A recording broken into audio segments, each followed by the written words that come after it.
If someone else is joining from not their student ID, just see, okay? I don't know. They're saying somebody will be removed. I'm not sure why. Okay. So what we were saying, yeah, we have the distribution of x already. You are given a linear relationship between y and x. You want to understand what is the distribution of y. The standard format that you can apply in every case is this one, where you use a CDF function. You are trying it as f of y is equal to probability of y less than or equal to y, and in this capital Y is point, what you do is you would actually substitute the given function value, and then you could proceed with finding out the CDF of uh, the random variable y. But when that is a simpler method that could be applied, if your function, this particular y that is given to you, is a linear function, is you could apply the monotonic transformation, where you can directly use this formula and find the transformed variable. Okay, not all case can you do that. You can only do that if you are having a monotonic transformation. What is a monotonic transformation? A monotonic transformation is where you are having either the function is continuously increasing on your particular range, or it is continuously decreasing on your particular range. Okay, those functions are called monotonic functions. If you are having a monotonic transformation, then you could find with respect to y, then you could directly apply this formula, and you could actually avoid the hassle of CDF and like bringing up CDF in between. Okay, these are general examples of monotonic transformations. Y is equal to x plus a. This is where you just change the origin of it. They are called the translation. Y is equal to ax, where you are just scaling the particular variable. You are not doing particularly anything else to it. And when you combine the translation as well as scaling part to it, it is called affine transformation. Okay, you don't have to go very deep into it, because we can do problems on all these topics. We are just seeing what we studied in week 5 and week 6. Okay, so yeah, these are how scaling and translation works. This is, you're just shifting it from the origin 0 to 1. You're just putting a shift to, you can do it addition or subtraction, but yeah, you're just shifting up the position of it, the center part of it. You are not changing anything regarding the distribution. And then scaling comes by, you are, yes, you are changing the shape of the curve, but still that is by multiplying or dividing or doing some particular just a multiplication or division operation to it. And when you combine both of this is called affine transformation.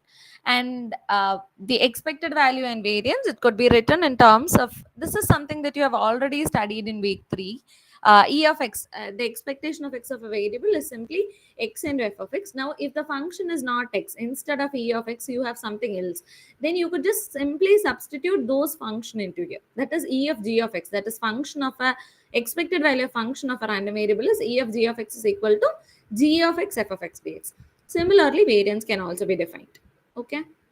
If you have any doubt, you could ask away now itself. These are the standard results. You don't have to buy hard any of it. You will be given it in the formula sheet. Just during the studies, just for quick reference, it is written up. All these informations will be given in your formula sheet. Okay, and this is marginal and conditional PDF. Uh, Generally, when we have two random variables, whether it is doesn't matter. When we have two random variables, there is a chance that one influences the other in one form or the other. Okay, when this influence happen, there is a joint probability happening. Due to this joint probability, x and y happens together. That is how the general probability occurs. But in not in all cases do we directly need those joint probabilities. In many cases, what we need is the individual probability, or to have some prior information about some of the variable and you want to know what happens to the other variable. These two scenarios are defined using marginal PDF and conditional PDF. Marginal PDF is from a joint PDF. What you do is you are eliminating the effect of that particular second variable, whichever you want to avoid. You are here, in this case we have a joint PDF f of xy, and with respect to that we are actually eliminating out the effect of x so that we can see how individually y reacts. That is what is called the marginal PDF.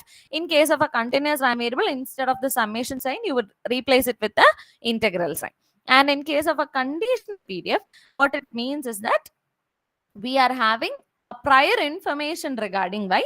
So on particular information, how the value of x. Okay, that's all week 5. Any theoretical doubts that you have? We're just going through it. We don't have anything for question theory wise, so not going so deep into it. Is there any doubt that you guys have so that I should elaborate? No, ma'am. You can proceed, ma'am. Okay, thank you so much. And in week 6, what did you study? Week 6 is again the same thing.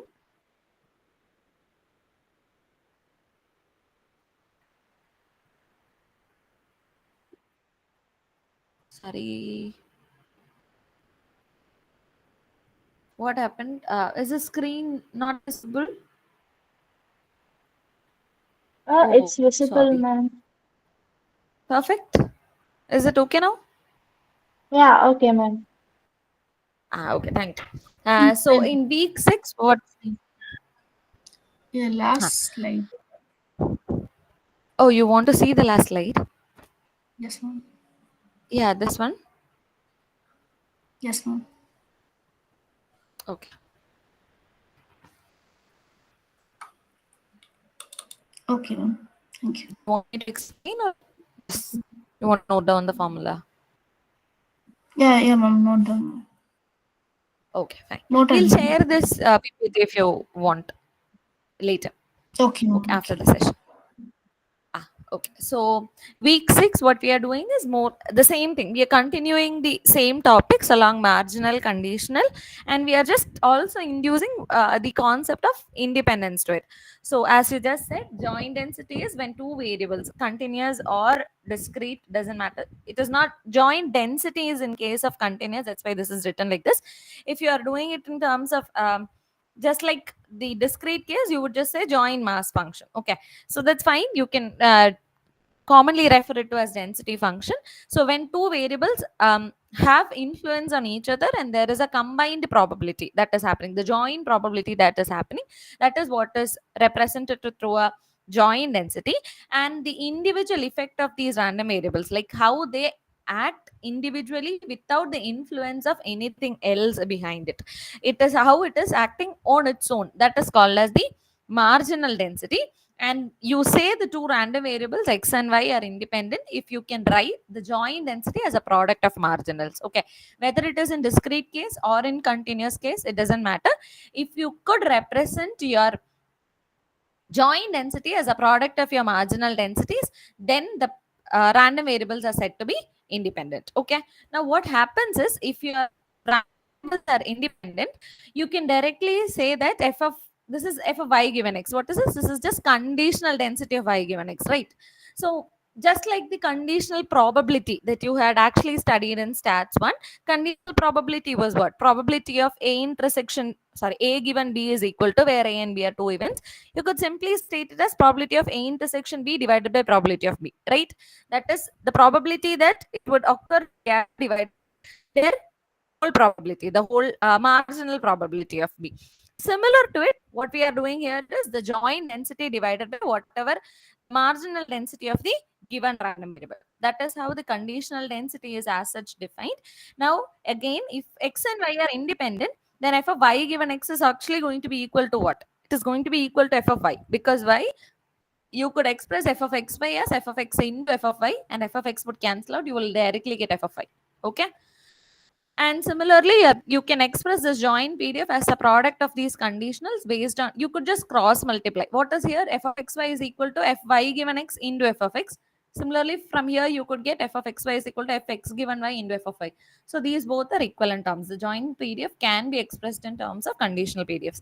I don't think you have any direct problems in that regard, but still, that is it about it. Any doubt? A simple week, actually, not very brainstorming week. You could do a few problems and you will be clear. Any doubt? No, ma'am. You can proceed, ma'am. Okay, so can we do the problems? I would actually suggest all of you to do together with me. I'll show you the question up. You can all answer. Is that fine? It'll be a practice for you as well. Yes, ma'am. I guess that's more nicer. Okay, ma'am. Okay, perfect. So this is the first question. Uh, yeah, I'll share these two slides if that's what you want. And this particular question, I mean, like whatever question also we are doing, this one I'll share it as a PDF later. Okay, before the session ends, I can share it to you. No issues. Okay. So yeah, here's the first question. You have a random variable, you have a continuous random variable, which is defined in the range 0 to 1. Okay. It is defined in the range, x is defined in the range 0 to 1. And the density in this range is given to be 4x cube. Now you have a transformation. This is a week 5 question. You have a transformation y is equal to x cube. Through this transformation, so what do you want to find? You want to find the PDF of y. Is okay. The first question to be asked to yourself is this a monotonic transformation? In this particular range, is this a monotonic transformation? Yes, it is. Yes, it is. So what is the formula that you could use? Ma'am, Yeah, I ma'am, can can show you you the please formula. explain how do I classify it as a monotonic expression? Yeah. Okay. You say a function is monotonic if it's not changing its direction. Okay. So if it's increasing, it keeps on increasing. If it's decreasing, it keeps on decreasing. Okay. Now, if you see in the range 0 to 1, what is the value of x is equal to 0? Like 4x cube. What will happen to 4x cube when x is equal to 0? 0, 0. And when it's 1, 4. 4. it's 4. Right. Now, any value that you take in between 0 and 1, it is going to be an increasing function, right? It'll go from 0 to 1. Or you could, if you can't do that in case of a in your exam, but probably if you could just see this, uh, can you just see this image? I hope you are able to see this image. It keeps on increasing from this point till this point, right? It is not changing the direction. And more specifically, if I state the range also 0 to 1, it is an increasing function, right? It starts from 0 and it goes till 5 or 4. It is keeping on increasing, right? Yes, ma'am. If you could plot it. Yeah, such functions are called as monotonic functions. Now consider, I'll give you the same thing. Let this be equal to mod x, okay? If this is possible, I'm not sure if it is. Yeah. See, this function in the 0 to 1 range, it is just increasing, right? 0 to 1, it is perfectly fine. But now if I say minus 1 to 1, if I say the range, what happens is from minus 1 to 0, it is decreasing. And from 0 to 1, it is increasing, right? So it's behaving Yes, ma'am. Yes, in two ma'am. different directions in the given range. Such functions are not monotonic. Okay? It should have a single direction. Then they are actually monotonic. If they do not have a single direction, then they are not monotonic. Is it okay? Okay, ma'am. So here we have a monotonic function. We don't need this graph. Yeah, we have a monotonic function for y is equal to x cube, and you want to know the PDF of y. Okay, how can you find out now? Any? Can you do you recall? I can give you the formula. There's no need to bug up this formula at least. Yeah. So what you have here is f of y is equal to fx of g inverse of y into 1 by g dash of g inverse of y. Do you know what to do? Can you try it? Or you want me to explain first how to do?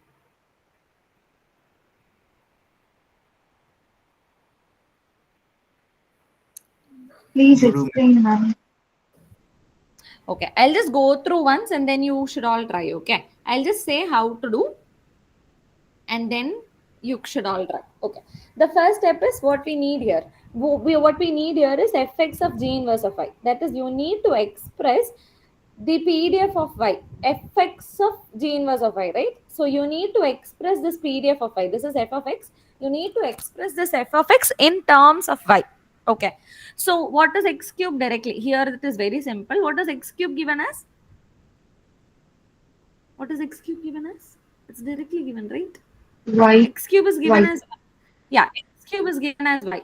So what would f of x be? If you substitute for x cube in here, what would you get f of x as in terms of y? In 4Y. terms of y is yeah, 4y. Perfect, very good. In terms of y just means that there shouldn't be any more x in it. Okay, instead of x you need to put y wherever it is. That is the meaning of expressing in terms of another variable. Okay, so the first part is very simple. F of G inverse of y, you could directly get it as 4y. Okay, and the next part that you need is G inverse of y. From G inverse of y, G inverse of y is again writing it as, this is given as y is equal to x cube, right? Now you want to write it as x is equal to something. So how can you get x is equal to from here? Y This by is 4 written as y is whole equal cube. y. Can you try Y by 4 again? the whole cubic root. No, not y by 4. You would not, no, not this function. Just consider this y is equal to x cube. You just have to consider the transformation, not the f of x. Just this transformation now. Cube root That of is y. the, Cubic root of Cube. x. yeah, exactly. You need to avoid this 3 from this side. So what you do is, you have x raised to 3 over here. In order to avoid that, what you could do is take the whole raised to 1 by 3, so that this would divide and go, right?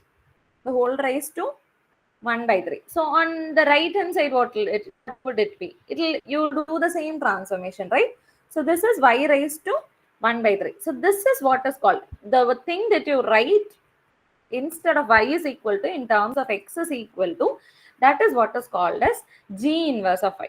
Okay, expressing the same function or the transformation given to you in terms of x. This is written in y is equal to, it is written in terms of x. You need to transform it so that the function is of y now.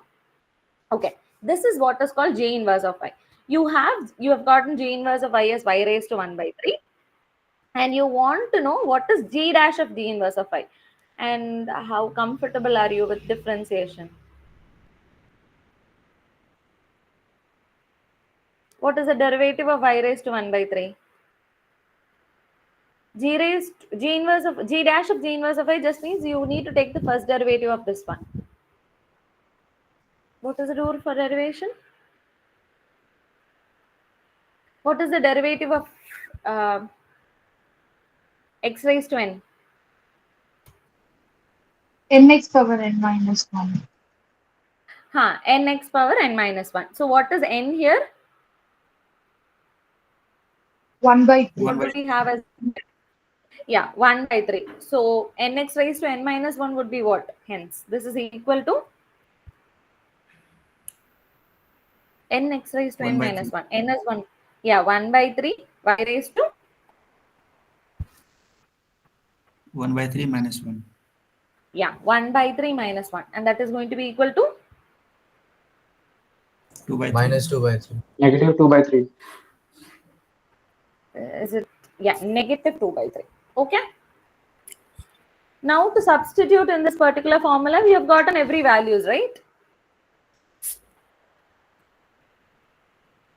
We have gotten G inverse of y raised to 1 by 3, G dash of x. Okay, this is done here just for simplicity. Okay, for me, okay, my bad. You need to differentiate it with respect to y, and you want 1 by dy by dx, not exactly dy by dx. You need to take the reciprocal of it.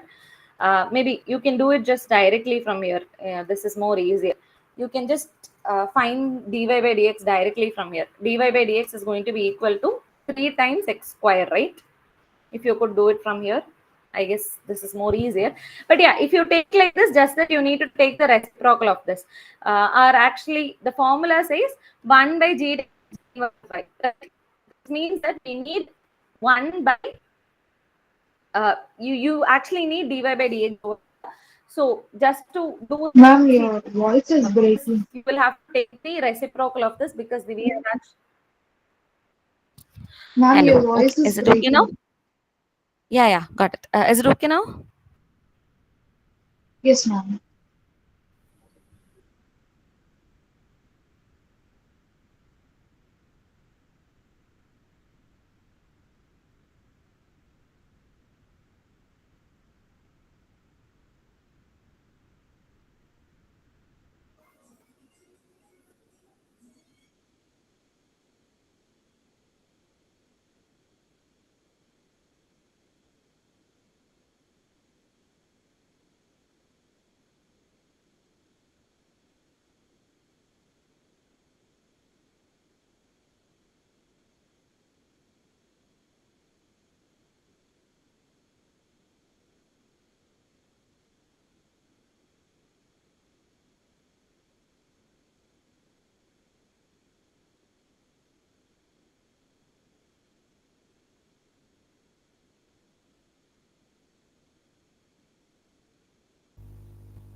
Hello, ma'am.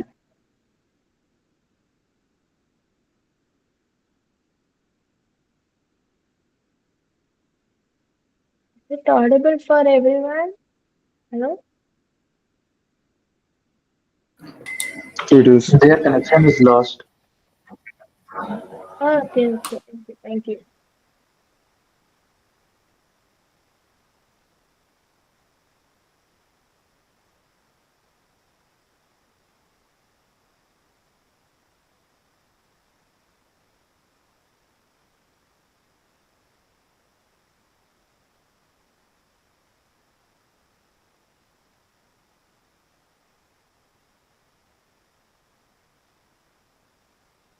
Hello, am I audible?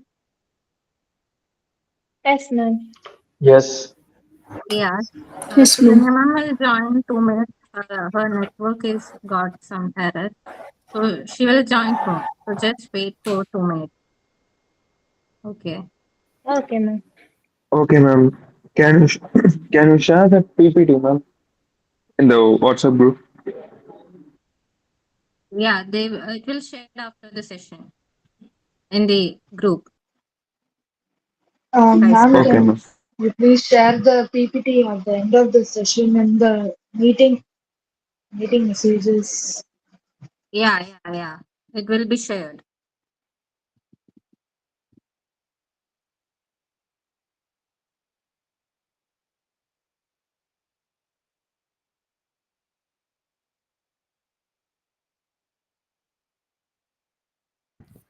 Hello.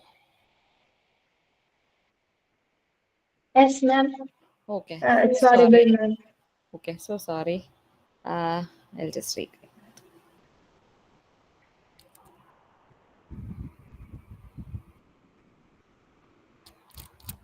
Can you see the screen too?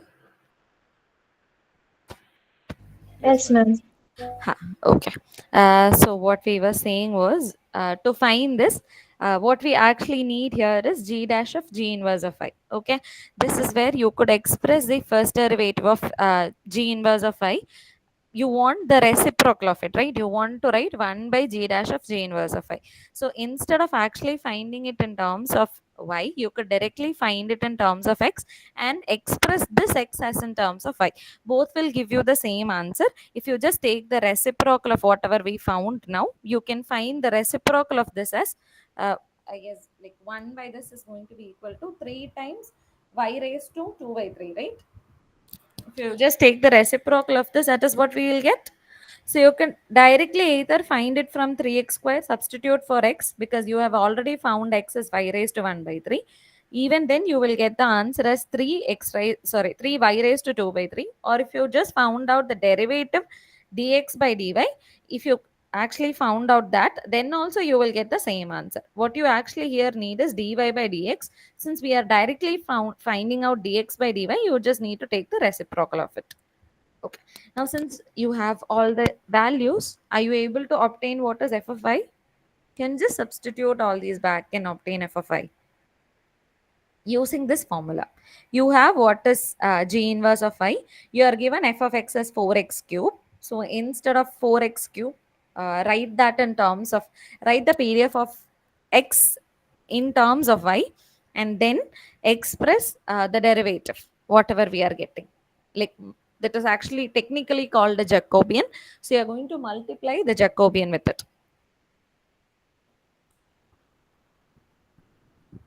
And once you do solve, do let me know. There's just one more step to it.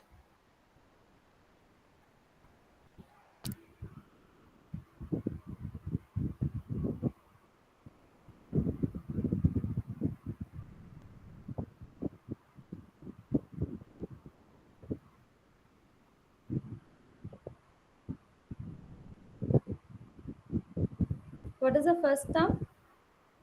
Shouldn't take much time. What is the first term that we are getting? What is this term? I am audible, right? Yes, ma'am. You are audible, ma'am. Okay, perfect. So what is this term? Fx of g inverse of I. What did you get g inverse of I as? That was y raised to 1 by 3, right?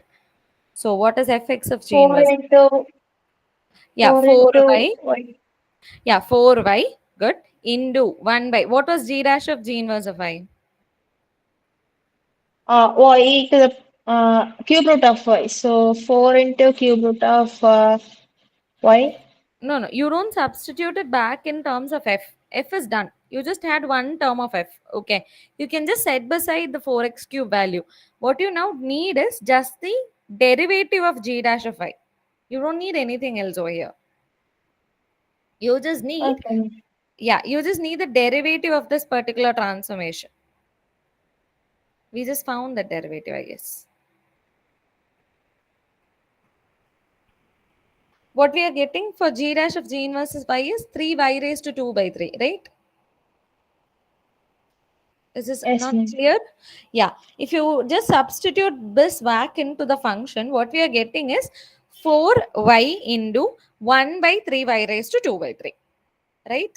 So 4y into, just combining 4 by 3 into y raised to 1 minus 2 by 3. So you will get it as y raised to 1 by 3.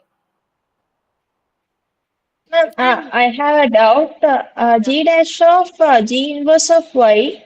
For that, answer will be y to the power minus 2 by 3. How? I mean, 3 into y to the power minus 2 by 3. How this one, it's, 3 into y to the yeah. power. This one, right? Okay, what is done is g dash of x is 3x square, right? I'll tell you both the methods. First is g dash of x. You are having dy y is equal to x cube. If you do just dy by dx, what would you get? You will get 3x square. And what did you find x as? X was equal to y raised to 1 by 3. So you just substitute for x, y raised to 1 by 3. What will you get? You will get it as 3 into y raised to 1 by 3, the whole raised to 2, right? This is how you will get. Yes, ma'am. Yes, ma'am. Is that okay? Yes, This ma'am. is what is written as 3y the whole raised to 2 by 3. Okay. This is what is written as 3y the whole raised to 2 by 3. Or if you are doing it the other way, what we are getting is this is dx by dy. X is equal to y raised to 1 by 3, right? So this is actually equal to dx by dy. Or if I should write it again, it is simply dx by dy is equal to d by dy of I raised to 1 by 3. Now, if you are actually differentiating it, what we are getting is 1 by 3 y raised to 1 by 3 minus 1. 1 by 3 minus 1 is minus 2 by 3. Now, but here Okay, ma'am. what we actually need is dy by dx. So we are actually taking the reciprocal of whatever we got. Like just making it reverse, like ulta or whatever you want to call it. You're just reversing the things. Whatever is there on there below, you're writing it on top of it. You're writing whatever is there in the Okay, ma'am. denominator to the numerator. Okay. And Okay, to ma'am. obtain the range of y, to generally obtain this range of y, what you do is whatever the range of x is, here it is goes from 0 to 1, right? Put x is equal to 0 and see what is the y value. Similarly, put the maximum limit. Put x is equal to 1 and see what is the y value. Based upon that, you will actually say the limit for y. For say, if x was ranging from 0 to 2, what do you think would the limit of y be? If the actual x range was 0 to 2, what would be the range of y?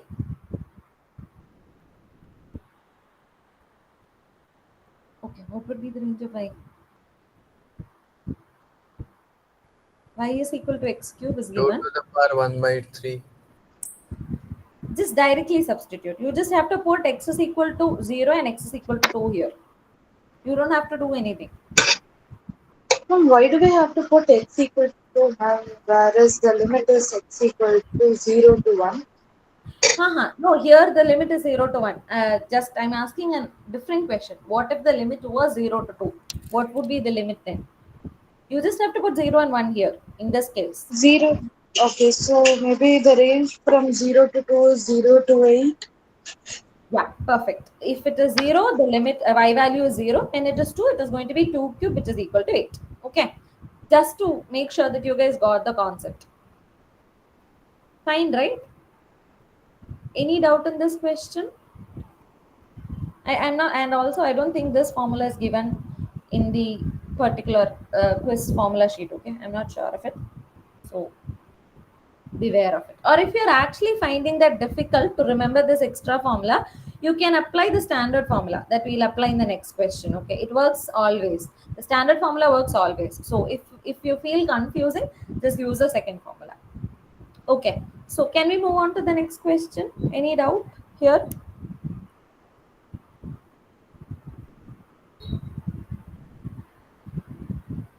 Yes, no, you didn't understand Yes, something? ma'am. Okay. So the next one, x follows uniform 0 to 5 and g of x is x minus 2 the whole square. Okay, and we are defining y is equal to we are defining y as x minus 2 the whole square. We need to find the distribution of y. Okay, now is this a monotonic function? Yes, ma'am. Is it? No, it's not. Yeah, it is not a monotonic. Where we can get the PPT? I'll share in the Okay. chat. I'll share, and we'll put in the chi-square rule. Okay, so can you see this is how the function when you plot it x minus 2 the whole square, when you plot it, this blue line, okay, this blue line is what you actually get as the function's diagram. Okay, or the graph of the function goes with this particular blue color line. This is put in this particular range. What is the range given here? 0 to 5. So it goes from 0 to 5, and here can you see the first half till 2 it is decreasing. Okay, and then it starts increasing again. Okay for all of you? Or else also this is a quadratic function, right? This is the general form of a parabola, so it is not going to be a monotonic function. So what do you do if you do not have a monotonic function with you? To obtain the value, what you do is you use a standard formula. F of I is equal to, what is f of I? What is the definition of CDF? Capital F denotes CDF. Okay, so what is the general definition of CDF?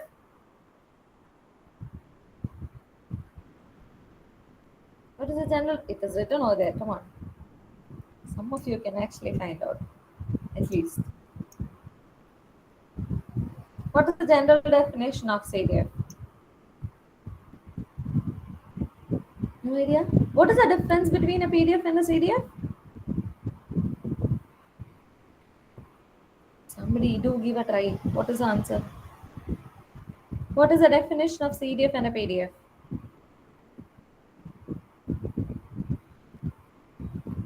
None of you have an idea?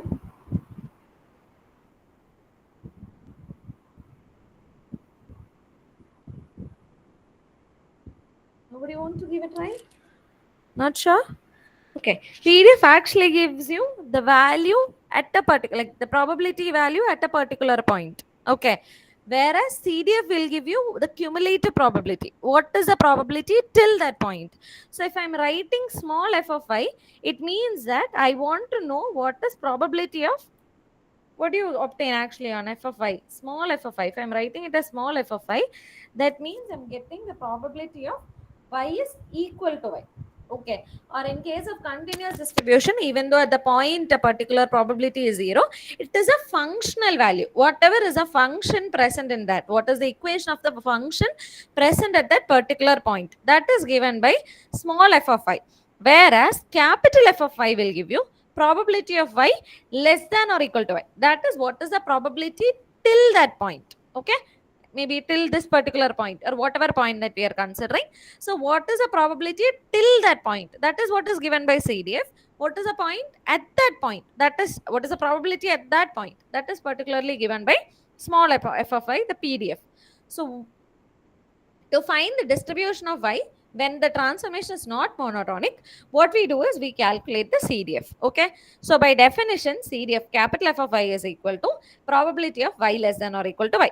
Now given that we need to express this y in terms of x. Okay, we need to express y in terms of x so that we can calculate the CDF. We just don't have information about x, we have no idea about y or any other variables. Okay, so what we just have with us is x is following uniform 0 5, right? We don't have any other information with us.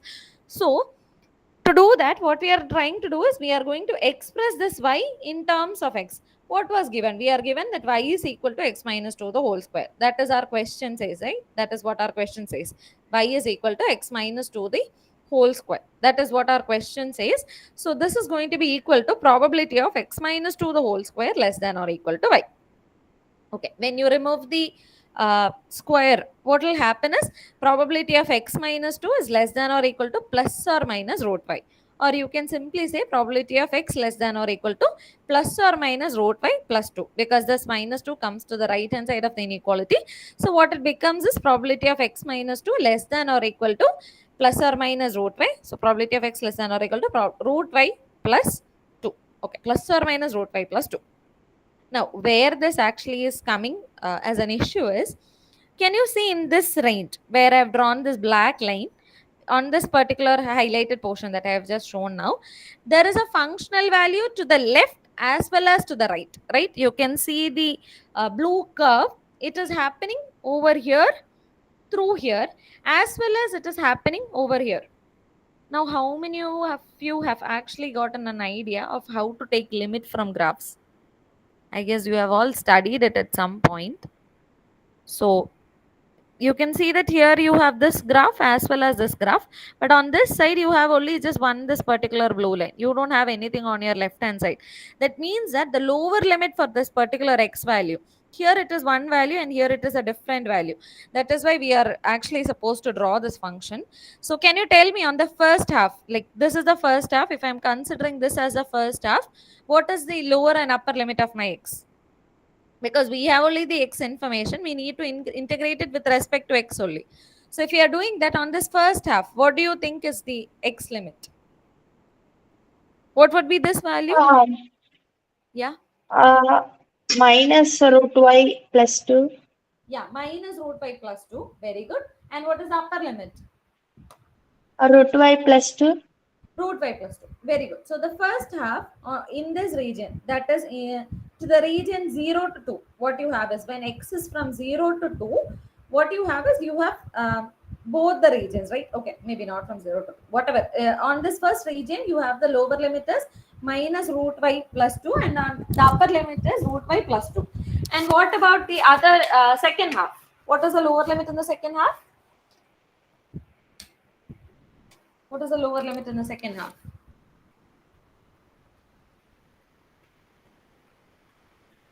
Root y plus 2. Sorry? What is the Root lower y limit? plus 2. No. The line, okay, whatever, to find the limit, what you do is, to find the x limit, we draw a line parallel to the x axis, okay, and see where it starts from and where it ends up. And here it started 0. from, yeah, it starts from 0 here, right? The x axis Yes, ma'am. in this region, it started from minus root y plus 2 and it ended up at plus root y plus 2. But in this case, the red line has started from 0. Y is equal to 0, right? Sorry, x is equal, yeah, x is equal to 0, right, in this line. So it Yes, ma'am. started from x is equal to 0 and it ended up at, Root y plus 2. yeah, root y plus 2. So to find out this f of y, we are dividing it into two regions. We are dividing the total range into two regions, such that what you have is on the first half, you are integrating from minus root y plus 2 to plus root y plus 2, and x less than or equal to a particular value is just the PDF of x, and that you are getting it as 1 by 5. Since it is following a uniform distribution, you are getting it as 1 by 5 dx. Okay. And in the second part of your problem, the lower limit goes by 0 and the upper limit goes by root y by 2. Root y plus 2. Sorry, root y plus 2. And you could just do the simple integration. When you integrate this, you get 1 by 5x to the limit minus root y plus 2 plus, sorry, to the limit root y plus 2. Now, if you apply the limit, you will get it as the root y, 2 root y and 2 would cancel out. So 2 root y by 5 you will get on the first half, and here you have the upper lower limit as 0. So what you get is 2 plus root 5 divided by 5. Okay, now as you just said in the first half, what is the range of y when x is 0? What is the range? Sorry, when x is 0, what is the value of y? When x is 0, what is the value of y? 4. 4. Yeah, when x is 0, y is 4. And when, since we are dividing it into two different intervals, see the first half it is decreasing, right? On the first half you can see that the function is decreasing. So it started from 0, yes, then the limit was 4, and when it reached 2, what happened? Where did the limit end up at? 0. It went to 0, and finally when the limit is 5, what would happen? What would be the value? X minus 2 the 9. whole square. X is equal to 9. 5. Yeah, 9. It would go up until 9. Okay, if you could draw the graph, well and good. You could just identify it from the graph, what are the values. It is 4, 0 and 9, right? So in the range, this particular range, that is in the range of y is equal to 0 to 2, you have 0 to 4, you have this as your CDF function. And in the range 4 to 9, that is on the second half where it went from the black line up here, 4 to 9, you have the second function as your CDF. This particular format of doing a CDF, maybe in the first question this wouldn't be this complicated, but you could still try the first question also with this formula. F of y is equal to probability of y less than or equal to y. How would you do? Instead of capital Y, you can directly substitute it as probability of x raised to 3, right?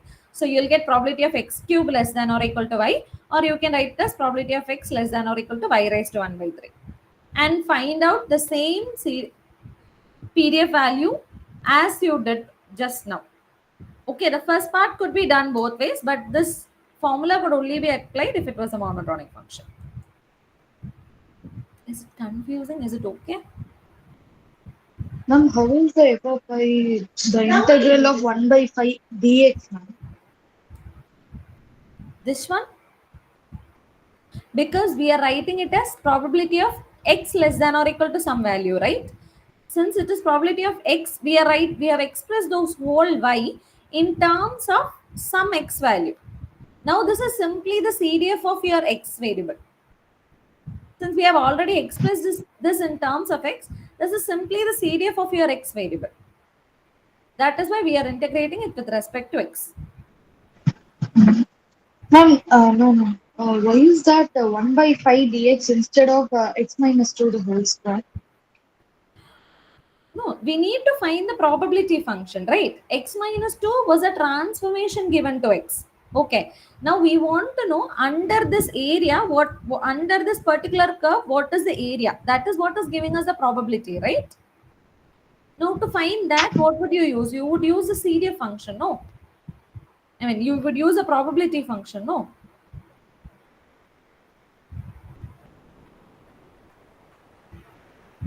Not clear? No, ma'am. Okay, what I meant is you want to find the CDF of y. Okay, you have applied the transformation.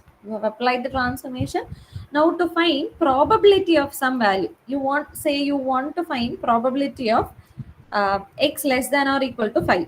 Okay, what would you do? Or maybe x less than 3. X is following uniform 0, 5. That's okay, right? X is following uniform 0, 5, and you want to find probability of x less than 3. What would you do? 1 minus probability of x greater than or equal to 3.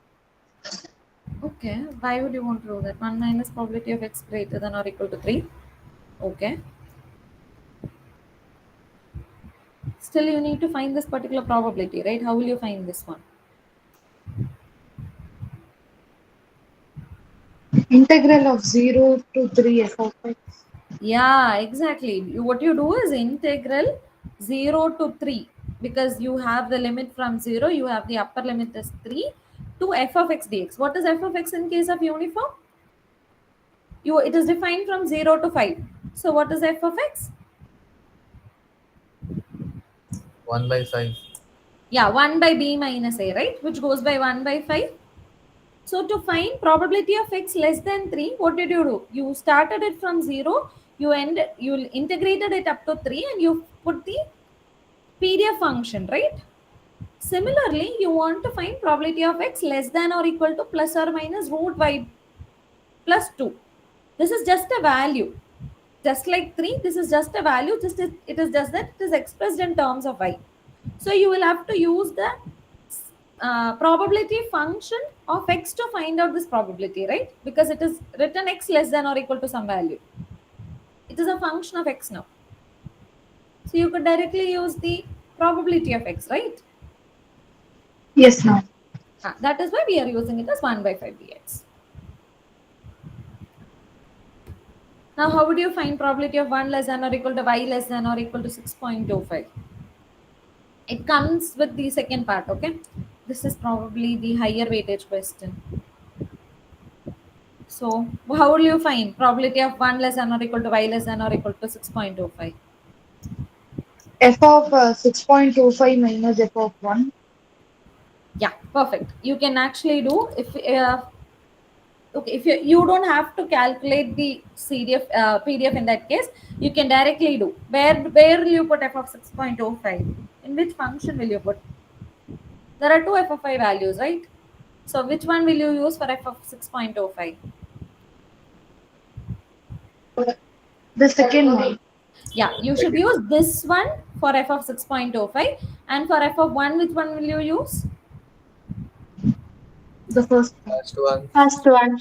Yeah, this equation. So you can just substitute both these values and subtract both of it. Do you want to try? And see if this answer matches. I don't have that particular answer with me. So can you just try and tell me what you're getting it as what are you getting as answer, so that we can see if that format is right or not.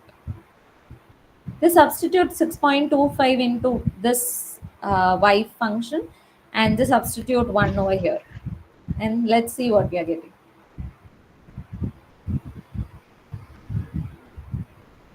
Ma'am, can you please explain the limits in the first subdivision, ma'am? Yeah, the limits of which one?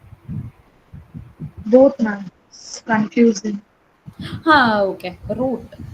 Okay. What was this function that we drew? This particular blue color curve that we draw. X minus 2 the whole square. Yeah, y is equal to x minus 2 the whole square, right? That is what we drew. And what is it in terms of x? You wrote y is equal to x minus 2 the whole square. Now, if you want to write it as x Ma'am, is equal to something, how would you write it? ma'am, Root it's y plus 2. 0.5. Sorry. Yeah, it is 0.5. Very good. Yeah, you are getting y is equal to x minus 2 the whole square. Now, if you want to write it as x is equal to something. So, yeah, Root root y plus 2. square root of y, that would actually mean it as plus or minus square root of y plus 2, right? So that means Yes, ma'am. to the left hand side of this one, like the line that you could see on this part. I'm not sure if I'm able to, my arrow is seen, but from this x is equal to 0 to 2, this portion, the function is going to be minus root y plus 2. And outside that, after that, on the right hand side, it is going to be plus root y plus 2, right? This is minus root y plus 2, and this is plus root y plus 2. That is how the Yes, ma'am. function is. So in order to find the limit, what you generally do is, if you want to find the x limit, when you're integrating with respect to x, you need the x limit. So if you want to find the x limit, with respect to the x-axis, you draw a parallel line in whichever region you want to find out the limit. Okay, so we are dividing our whole thing into two halves, right? One is 0 to 4, the other is 4 to 9 in case of y. So on the first half, when you draw this line, when you draw this red color line, what is the starting point of this line? Where does this Minus line root start? y plus 2. Yeah, it starts at this blue color line, right? It says at minus root y plus 2. And where does it come out, or where does it end in our Root region? y plus 2. It ends at root y plus 2. That is why the first region 0 to 2, the limit goes from minus root y plus 2 to the limit root y plus 2. Okay. Now consider the second half. You are having this half. Okay. 4 to 9 half. Where does this line start? What is this? X is equal to? What is this Zero. point? X is equal to 0. And where does it come out? Root y plus 2.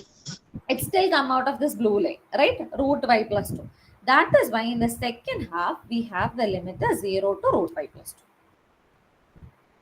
2. Okay, ma'am. Okay. Yeah, always, or to be on the safer side, try drawing the graph. Okay. You're not anyway getting big numbers. It is just 0 to 5. Try drawing that graph. That will be easier, just to avoid any mistakes. Okay. So, did all of you get this one? What was f of 6.25? What is the value of f of 6.25? Ma'am, 4.5 divided by 5, Okay, 4.55 by 5, and f of 1 was 2 by 2 5. by 5. Yeah. 2 by 5. Okay, so when you subtracted, you got it as 0.5, right? Okay, that's Yes, much ma'am. easier way to do. Okay, very good. Now, can we go to the next question? Any more doubt over here? Any questions? I guess that is the most confusing topic. Then that's done. Now it's much easier. Any other doubt? Can we proceed? Some thumbs up. Something could do if you don't want to talk. Yes, ma'am, we can proceed, ma'am. Okay, thank you so much. Now you are given a probability mass function. The first part of the question says to find k. How do you find k? K plus 2, k plus k square plus 2, k square equal to 1. So by that we can find the value of k. Very good. You just have to add up all the k values, all the probability values. It should be equal to 1. So upon that you will find what is the k value. Okay, come on, can you find it quickly? This is a quadratic equation. So what is the general form of solving a quadratic equation? Solutions of a quadratic equation. That formula will give you a much easier way to solve it. No idea? Even if you have an idea, I'll give you the formula. Okay. So it says minus b plus or minus b square minus 4ac divided by 2a. 2a. Okay. You can identify the general form of the quadratic equation as ax square plus bx plus c is equal to 0. Okay. In this format, whatever this a coefficient of x square is a, coefficient of x is b, and the constant is c. So this is a Yeah. quadratic equation that you would get on adding up all the probabilities. From this, identify a, b, and c and find out whatever is k. Okay. K is 0.25, ma'am. Okay. K is 0.25. Did every one of you Yes, get? ma'am. I don't have so much time, and I would have waited. Did all of you get? Or is it okay to proceed? Yes, ma'am. Okay, thank you. So, what is the second part says what is the value of 1 less than x less than 4 given x is greater than 2.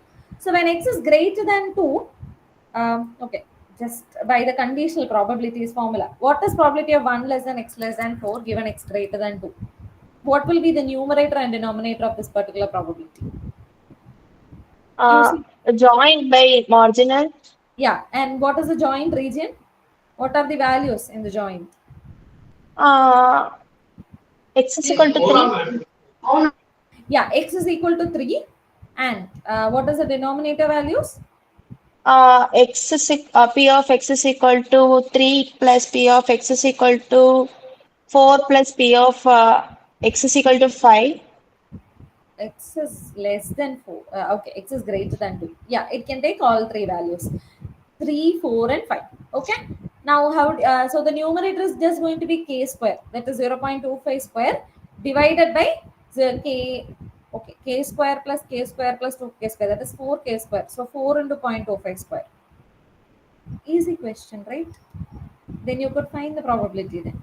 It's very quick. If it's just that. Or you don't even want the value of k here. I means. Okay. So what is the probability?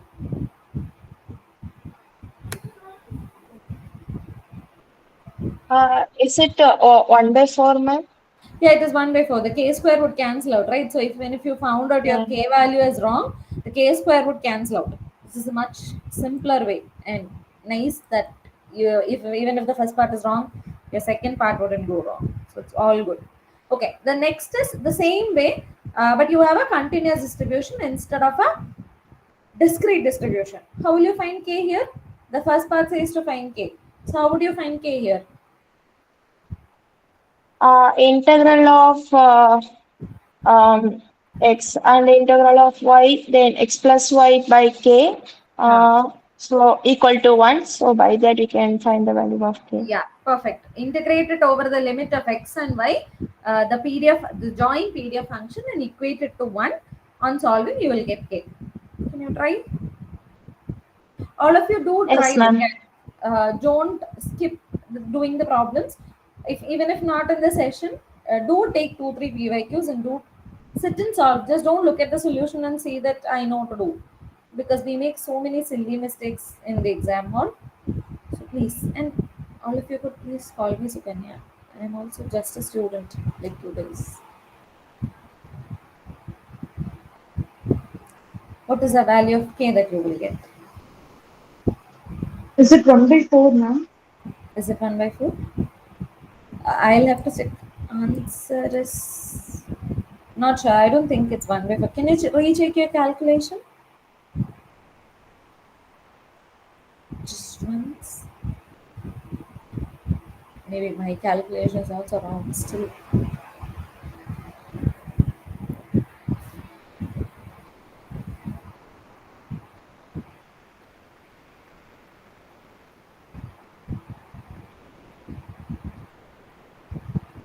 I am getting a different answer.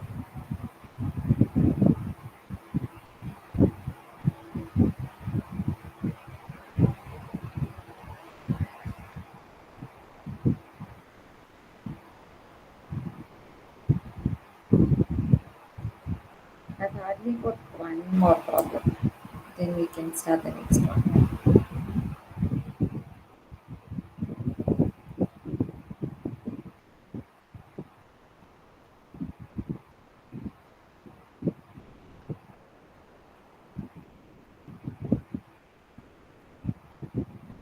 Any other answers? Are others even trying? Ma'am is K half. Plus minus. I still got a different answer. Ma'am is K 1/2. No, I got a different answer. But I've got two options as of now from you guys. Is anyone else trying?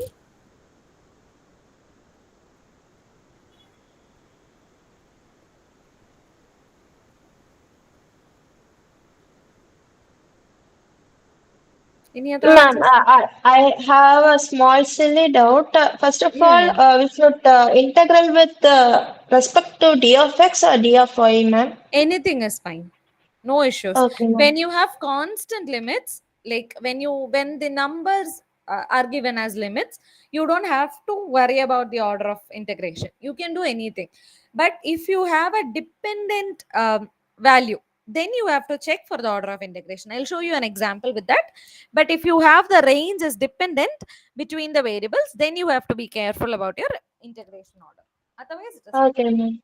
Thank you, ma'am. Can we check the answer? I got the answer as 1. I'm not sure if it's right, but can we check? Maybe if my integration is wrong, you guys can point out. So what we do is integral 0 to 1, 0 to 1, x plus y by k dy dx is equal to 1. 1 by k fatigue outside and integrating with respect to y first. Okay, with respect to when I integrate y first, I get xy plus y square by 2 to the limit 0 to 1 dx. This is when I apply the limit, I get x plus 1 by 2 dx is equal to 1. Now again, if I integrate it with respect to x, what I get is x square by 2 plus x by 2 to the limit 0 to 1, which is equal to 1 by 2 plus 1 by 2 is equal to 1. I'm getting k is equal to 1. Um, what happened to, is there any issue with my calculation or your No, calculation? ma'am, it is correct, ma'am. Ma'am, K is equal to 1. It's correct. Okay, perfect, fine, thank you. Then can we find the next one? What is the probability of x less than 1 by 2? Now, and y less than 1 by 2. So you still don't have to go for marginals. This is a joint density. Inside the probability function, you have x and y. So you are still working on the joint density. But what is the limit that you need to integrate now? 0 to 1 by 2. Yeah, for both x and y, you need to integrate from 0 to 1 by 2. Okay. Can you try? So it goes by 0 to 1 by 2, 0 to 1 by 2, x plus y dy dx.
Ma'am, Answers? Yeah. I have a doubt. In the previous question, if Hmm. I do first integral of x and then integral of y, I'm getting 1 by 2 as answer.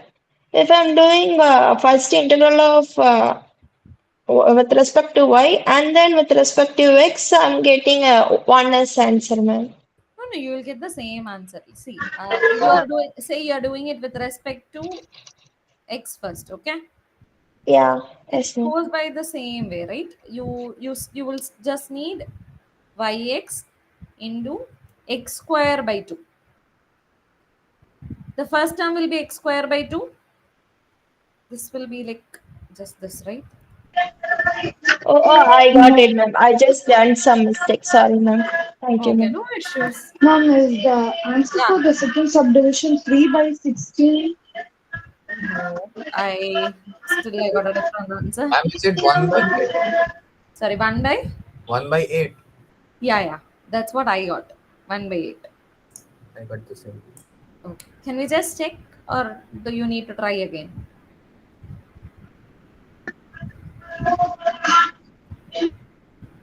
Okay, I'll just walk through it. Okay, so it says 0 to 1 by 2, 0 to 1 by 2, x plus y dy dx, right? Again, with respect to y, if you are integrating, you will get x by to the limit 0 to 1 by 2 plus y square by 2 to the limit 0 to 1 by 2.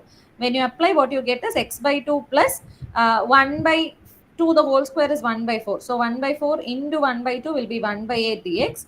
Now integrating this one with respect to x, we will get this as x square by 4 plus x by 8 to the limit 0 to 1 by 2. Now x square by 4, when you apply 0, the limit 1 by 2, you will get it as 1 by 4 into 4. So 1 by 16 plus x by 8 into 1 by 2. That is again 1 by 16. So this is 2 by 16 or is equal to 1 by 8. This integration, this calculation maybe. Is it okay? Yes, ma'am. Not a very big tough thing, I guess. Okay, here is my set of last questions. This is given to be a joint density. Okay, the joint density of two random variables is given to be e raised to minus of x plus y. Are x and y independent? So what do we need to find first? Are x and y independent? Marginal effects in F1s. Yeah, perfect. We need to find the marginal density of x and y. So what would be the marginal density of x? F of x is equal to integral over marginal density of x. Over Y. Yeah, integral over limit of y. So what is the limit of y here? Limit 0 of to y here? Yeah, so integral, very good. Integral 0 to infinity e raised to minus of x plus y dy is what you would do to get f of x. Note that with respect to y, when you are integrating, e raised to minus x is ought to be a constant. So you can just take it out of your integral. Similarly, you can find f of y. F of y is going to be equal to integral 0 to infinity e raised to again minus of x plus y dx. Then e raised to minus y is your constant value. And yeah, calculate f of x and f of y and see if f of x into f of y is equal to f of xy to see if they are independent or not.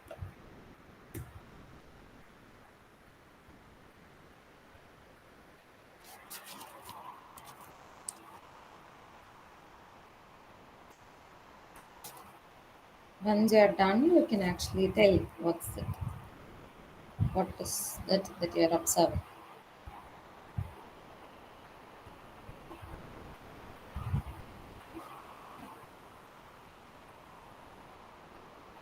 It will be provided in the chi-square group, and after this, I can just share the PDF here also, if possible.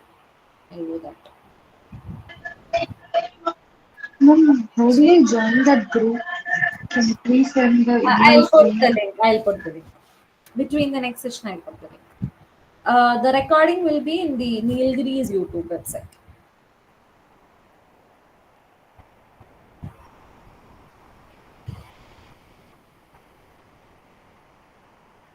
Yeah, I'll share it in the chat in a few minutes. But you have week 7 and 8 discussion, right? By that time, I'll share everything in the chat. What are you getting f of x as?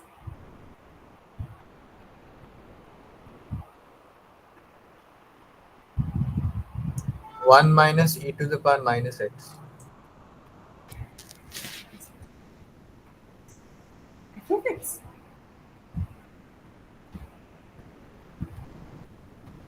Hmm.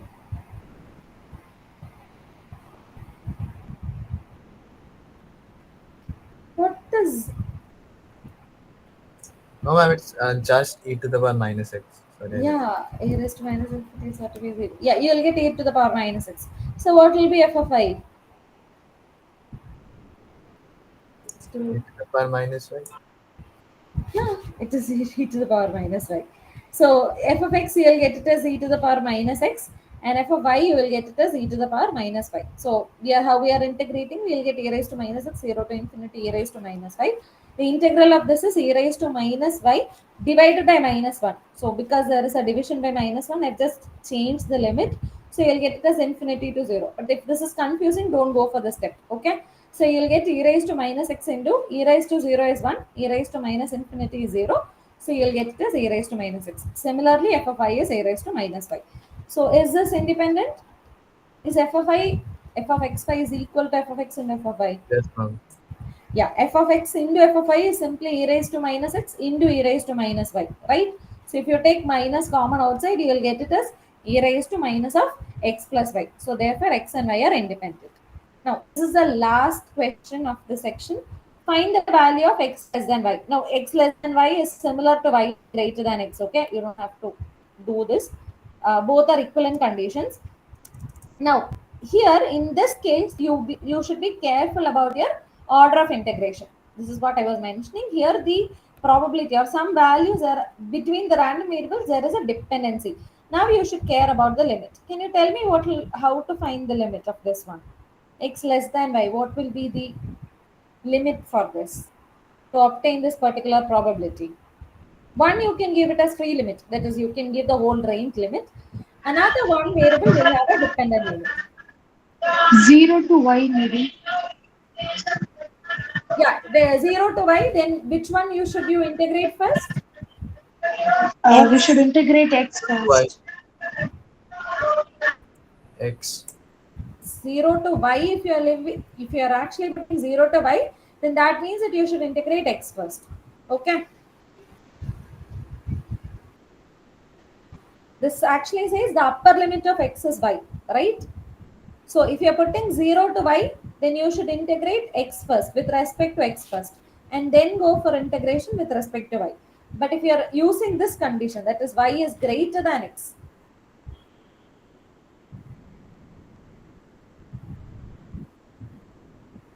Just see to it. X Like to both are infinity. same.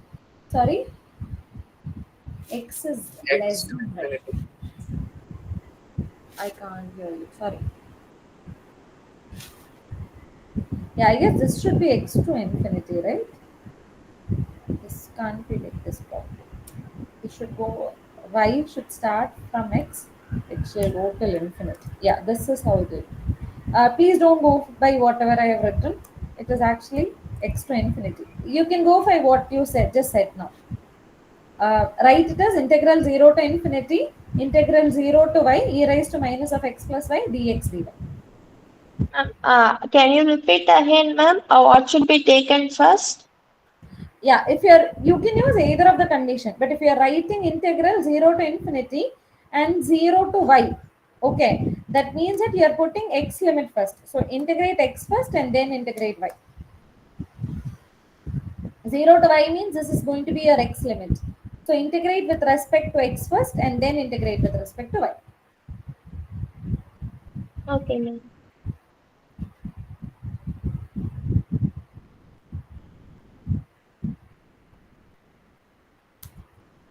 Yeah, this is how it should. Yeah, you can also fill up this question.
If you did get the answer, you can tell me, okay? You don't have to wait.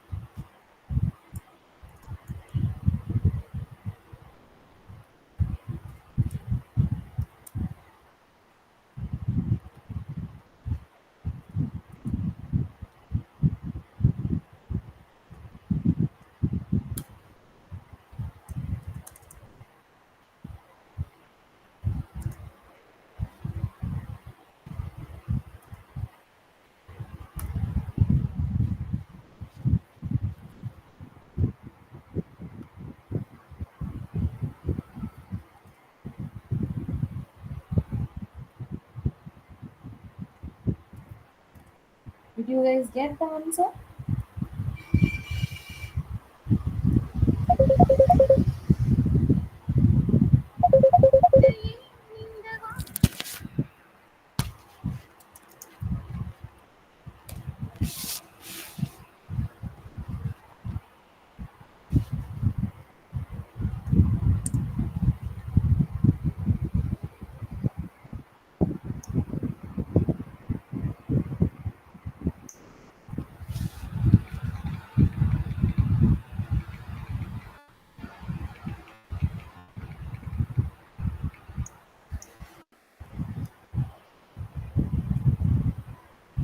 Did you guys get the answer?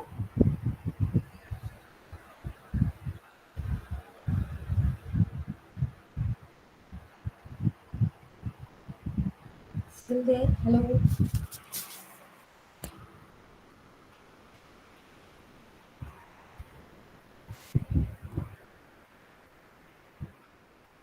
Hello?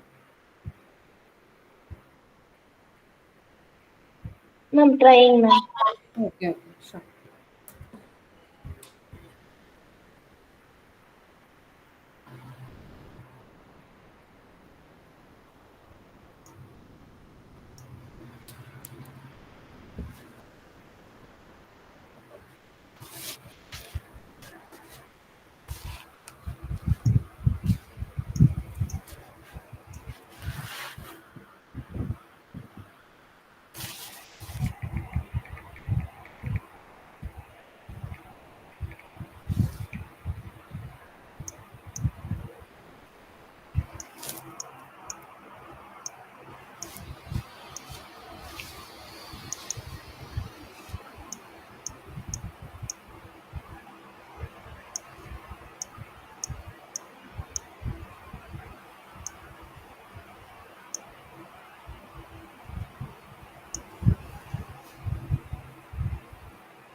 Ma'am, 1 by 2 is coming, ma'am. Sorry? 1 by 2? 1 by 2 is Okay. coming. Yeah, yeah. It's coming. Okay. Great.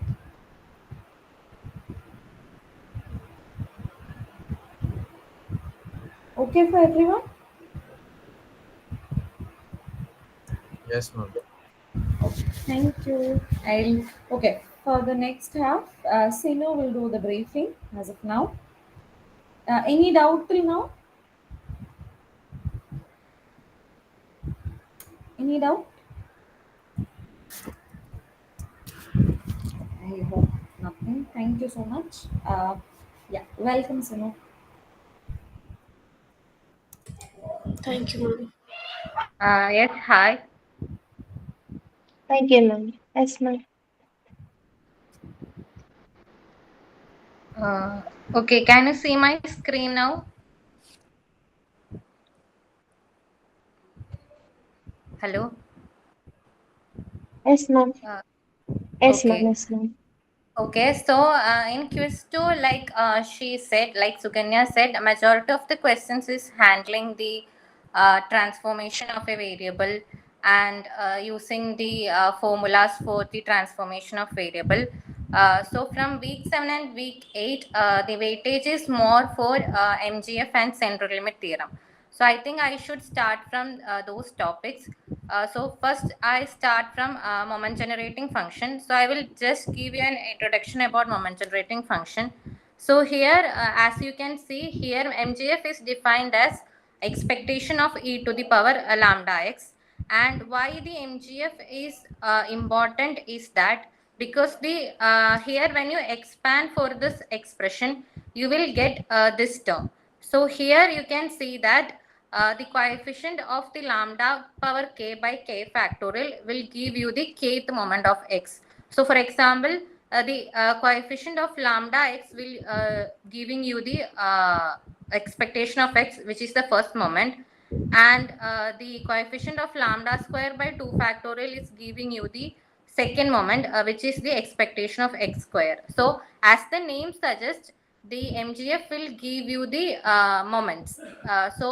If you can just look up on this by simply differentiating with respect to lambda, like if you differentiate the moment generating function with lambda, you will get the expectation of x.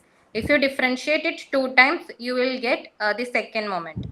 So that's why MGF is important in this important in the course. So yeah, we will discuss some of the questions which was present in the quiz.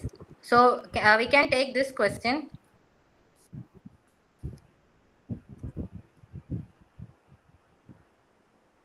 Yeah.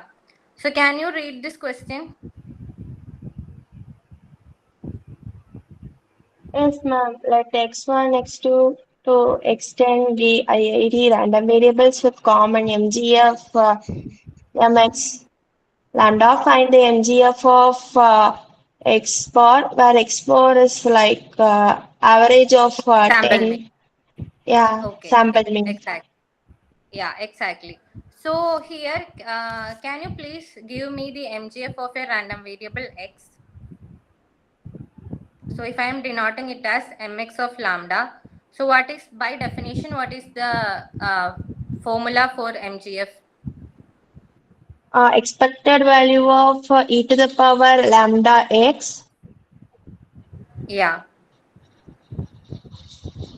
So here we have to find the sample mean, right? Hello, am I audible? Yes, ma'am. Yes, ma'am. Okay.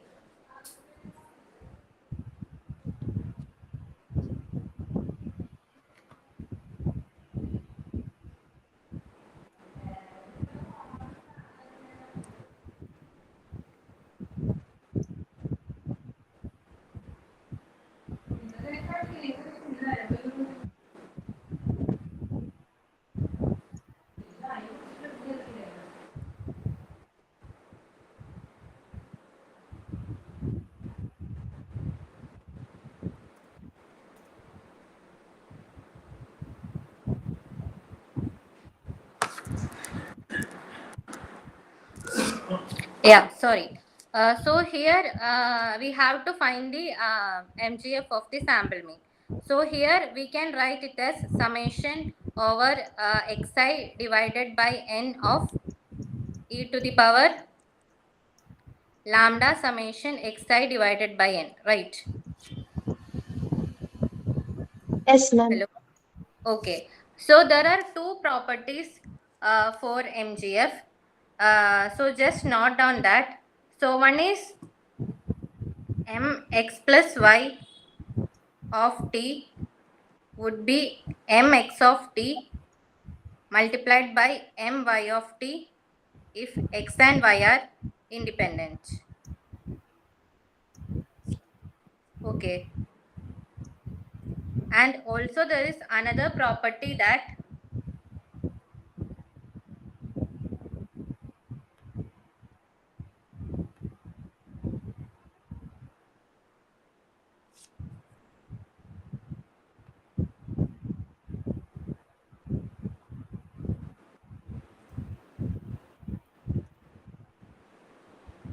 yeah, m of,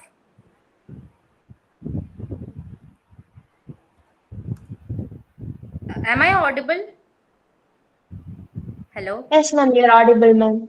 Yeah. So and the next property is that MGF of a plus bx of t is equal to e raised to at mx of bt. So these are the two properties, important properties of MGF, which you need to use. So can you please tell me, by using these two formulas, can you get the expression for the sample mean, MGF of the sample mean? Yes, Any ma'am. idea? Yeah. So can you please tell me how you can solve that? Uh, so by adding all that everything, and it has given that it's following IID, so that means it will be like multiplying the every uh, mx. Yeah. So I will be getting to the power 10. Yeah. Yeah. Exactly. So from this option, which will be correct?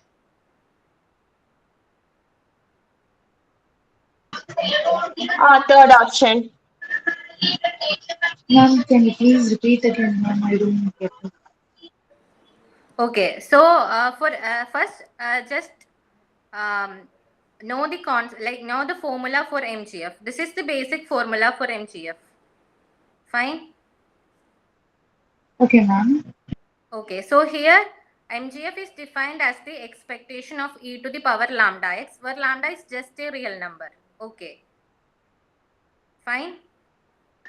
Yes, ma'am. And these are the two important properties of MGF which we need to use here. Okay. Okay, ma'am.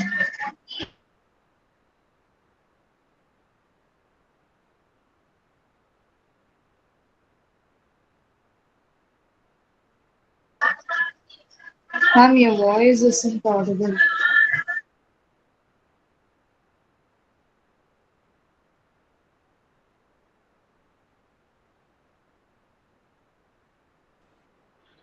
Hello. Yes, ma'am. Yes, ma'am.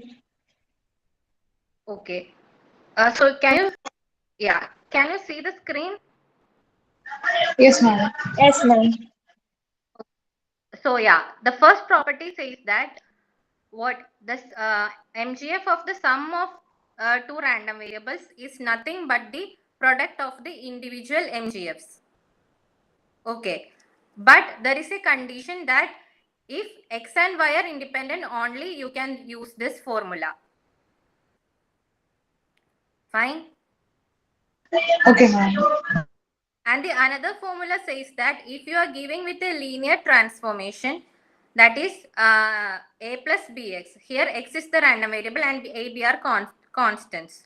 So here what will be the MGF of this new random variable will be e to the power at mx of bt. Fine. Yes, ma'am. Okay. So here we want to, as I said, here we want to find out the MGF of the sample mean. Right. So we can write it this way. So mx bar of lambda is equal to m of x1 plus x2 plus up to so which up to which value? Yeah, x10. So up to x10 divided by 10 of e to the power lambda, again this thing summation xi by n. I am just taking as this. Okay, so yeah, I will write it in this way. So here e to the power lambda x1 plus x2 up to x10 divided by 10, right? So this is the thing we have to calculate. Okay. So we only know the MGF of x, that is the individual random variable, and you have to find the expression for the MGF of sample mean. So can you please tell me what will be the next step?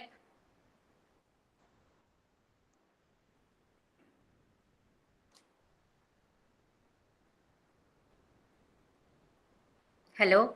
Since x1, x2 are IID, what this form first the first property can be used.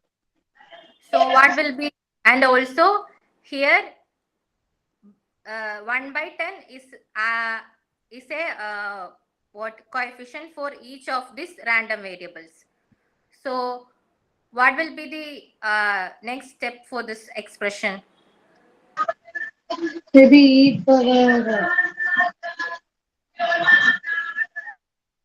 Sorry.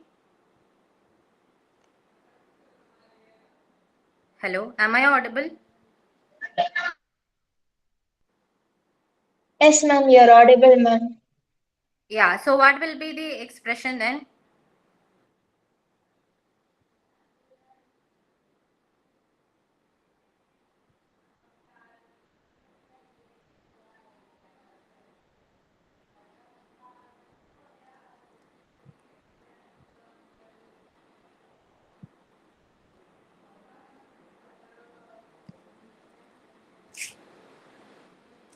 Is it the MX Yeah, this is lambda? expression. Got it. Yeah. So here there is a sum of 10 random variables, right? So we can write it as expectation of e to the power lambda x1 by 10 expectation of e to the power lambda x2 by 10, right? Is there any problem in writing this? Because they are independent. We can just take the product of individual MGFs, right? Are you okay with this step? Hello? Yes, Yes, ma'am. ma'am. Okay. So since we use the property of independence here and these are all identical also. So can I write in this way, in a more general way, e raised to lambda x by 10 whole power 10. Can I write like this? Because each of these Yes, ma'am. expectations having the same value because the random variables are identical. So can I write like this? Yes, ma'am. Okay, so can you please tell me what is this inside this thing? By definition, It's mx lambda by 10. yeah, this is mx lambda by 10 and which is whole raised to the power 10, right? Yes, ma'am. Yes, ma'am. Okay. Okay, so you got how how to obtain the MGF of a sample mean by using the two properties. Okay, so here the more focus is on the first property itself. The other thing you can just do it by the adjustments. Like you are taking 1/10 up to each of these random variables. Okay, so just be sure, just make sure that you know the formula for MGF. That is mx of lambda is equal to expectation of e to the power lambda s, and also the two properties, especially the first one, that is the sum of the MGF of the sum of two random variables is nothing but the product of their individual MGFs if they are independent. Fine. Any doubts here? Hello. No, ma'am. Okay, so and there is another question for MGF here. Okay, yeah, can you read this question? Here also x1, x2 are IID random variable, but here x is a discrete random variable whose PMF is given as this, and we want to find out the sum of two random variables. So one thing here is that here you are given with the PMF, right? So you have to find out the exact expression for the MGF. Okay. So first thing you have to, so we will start from the basic definition of MGF. So can you please tell me what is mx of lambda again? Uh, Expectation of e to the power t, uh, e to the power lambda x. Okay.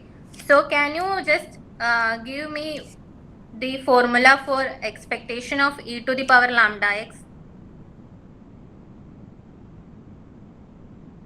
Okay. So I will give you some hint here.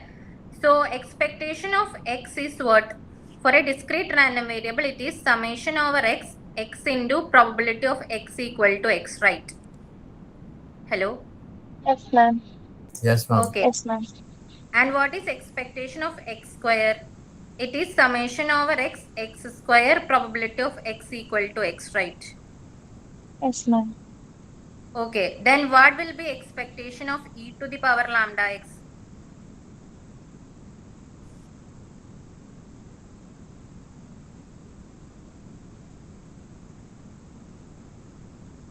E to the power lambda x into a summation of e to the power lambda x into p of x is equal to x.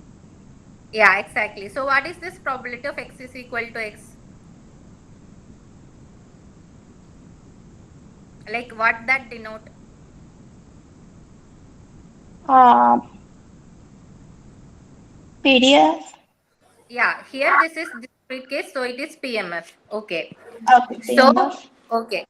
Okay. So here what that means is that you have to consider all the possible values for x and put it in this expression. Okay.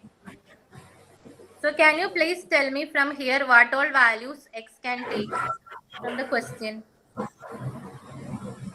0.2. 0.1. No, I am Zero asking one two about the possible values x can take.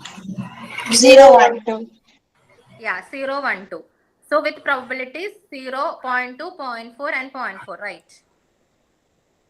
Yes, ma'am. Okay, so here what will be the values? Like, so if x is equal to 0, what will be the value? E to the power 0 1. lambda, right? Yeah, e to the power 0, which is 1. And what is the probability for x is equal to 0? 0.2. Yeah, 0.2. point Yeah, 0.2. And the next value was 1, right? So e to the power lambda into 1, that is lambda. And its probability was 0.4, right? 0.4. And can you please tell me the other value x can take, the remaining value? 2. Yeah, 2. Okay, so what will be the last term here? E to the power 0.4 into e 2 to the power lambda. 2 lambda. into 0.4, right? So this is the MGF of the random variable x, right? But you are asked with the random with the MGF of the random variable y, which is the sum of two random variables x1 and x2. Here x1 x2 is also identical to what? X, right? They are IID with the So distribution it of will be the square of the mx Lambda. yeah. lambda. So this will be, yeah, the my of lambda will be what? So when we write the steps, it will be mx1 plus x2 of lambda, which will be mx1 of lambda into mx2 of lambda. Again, it is what? Again, it is what identical. We can simply write it as mx of lambda, the whole square, right?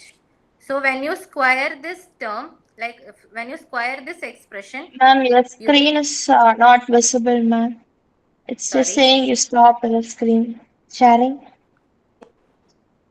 Okay, wait just a Yeah, second. stop your screen sharing, ma'am. Yeah, I will share again.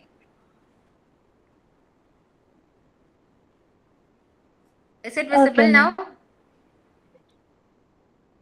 Yeah, so our expression Yes, ma'am. was what? 0.2 plus 0.4 e to the power lambda plus 0.4 e to the power 2 lambda. So this will be the expression for my of lambda. The first option, right? Yes, ma'am. Hello? Yes, Yes, ma'am. ma'am. Okay. Okay, so these are the general questions, like pattern of questions you expect from MGF. Like what you need to careful about this is that first you need to know this is the definition for MGF, which is expectation of e to the power lambda x, and for discrete random variable, what is the expression of e to the power lambda x? It is summation over x e to the power lambda x into probability of x equal to x, right? So here you have to first look into the possible values x can take, and you have to evaluate the expression for all the possible values of x and then sum it. Okay, fine. Yes, ma'am. And in the above problem, like finding the MGF of sample mean and like that kind of problems you can expect, you need to know the two properties here, which is these two. Fine, Yes, fine. ma'am. Yes, ma'am. Okay.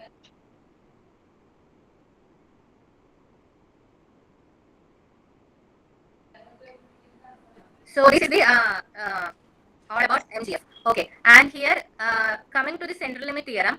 So it is one of the important theorems in statistics. So what it say? We will look into that. Let x1, x2, xn follows IID x equal to mu and variance of x equal to sigma square. and we define y as the sum of those random variables, it means that it says that y minus n mu divided by root n sigma will asymptotically follow normal 0 1. So what that means is that if you have a random variable y, okay, so here y is nothing but the sum of what, n identical random variables, then n IID random variables, right? Okay. Hello. Yes, ma'am. So what will be expectation of y here? It will be expectation of x1 plus up to expectation of xn, right? Yes, ma'am. Hello. Okay, since all of these random variables having equal mean, what will be expectation of y here?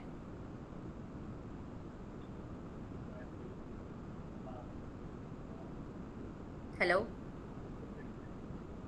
N mu. Yeah, n mu, because all of these random variables have equal expectation mu, so it will be n mu. And can you please tell me what will be variance of y here? So variance of y will be what? Variance of x1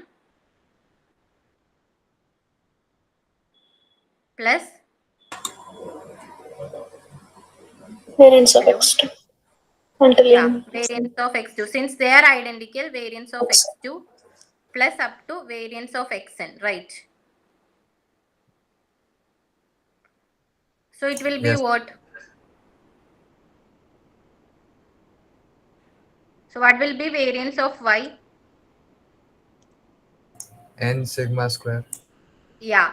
So since variance of y is n sigma square, what will be the standard deviation of y?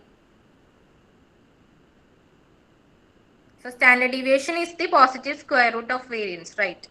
So when you Root over n take this, sigma. yeah, root and sigma. So what basically this expression means is that, yeah, so what basically this expression means is that y minus expectation of y divided by standard deviation of y follows normal 0 1. So it asymptotically follows normal 0 1. That is if n is large.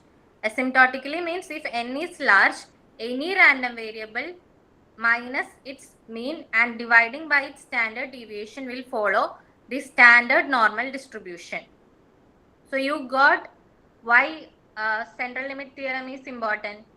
So if you have a large sample size, by standardizing the random variable, we can state that this standardized random variable will follow normal 0 1 if n is large. So hope you got why standard deviation is important. Sorry, why central limit theorem CLT is important. Hello. Yes, ma'am. Yes, ma'am. Yes. Okay. Wait a second. Let me take the questions.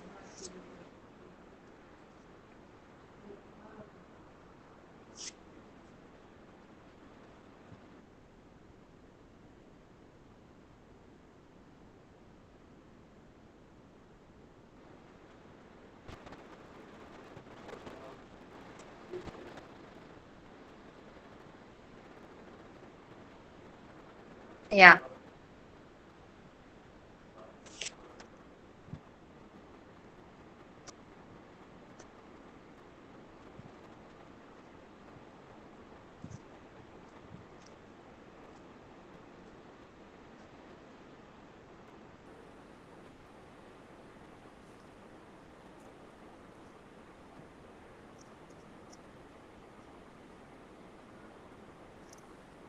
Yeah. Can you read the question?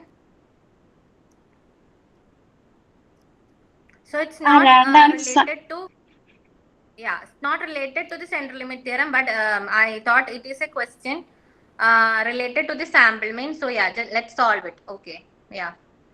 Please read the question. A random sample of size 100 is collected from a normal population with mean mu and a variance sigma square. Suppose the expected value and variance of the sample mean is 50 and 0.5 respectively. Find the value of mu plus 10 sigma. Okay. So here there is a result. So please note the result that if x is following, like if x1 up to xn is following normal mu sigma square, then its sample mean x bar will follow normal with mean the same as that of the individual observations and variance with sigma square by n. So I hope you know this result. That is, if x1, x2, xn are IID with normal mu sigma square, then the sample mean x bar will follow normal with mean mu and variance sigma square by n. Do you know this theorem? Hello? Hello? Am I audible? Yes, ma'am. Yes, ma'am. Yeah. So this is one of the important results. So you have to use this result in this formula. So can you tell me from the question what is n? 100. Okay. And what is okay, so you are given with the expectation of x bar, right? Because question in the question it is given as suppose the expected value and variance of the sample mean is 50 and 0.25. So what is 50 and 25? Can you please tell me what is 50 and 0.25 here? X bar 50. Sorry? Mean mu. Yeah, mean of what? X or x bar? X bar. Yeah, so mean of x bar. And what is 0.25? X bar. Variance of the sample. Sample Variance of mean the sample? Yeah, variance of the sample mean. Okay, yeah, variance of the sample mean. So what is the, from this theorem, can you please tell me, yeah, here mu x bar is equal to mu x, right?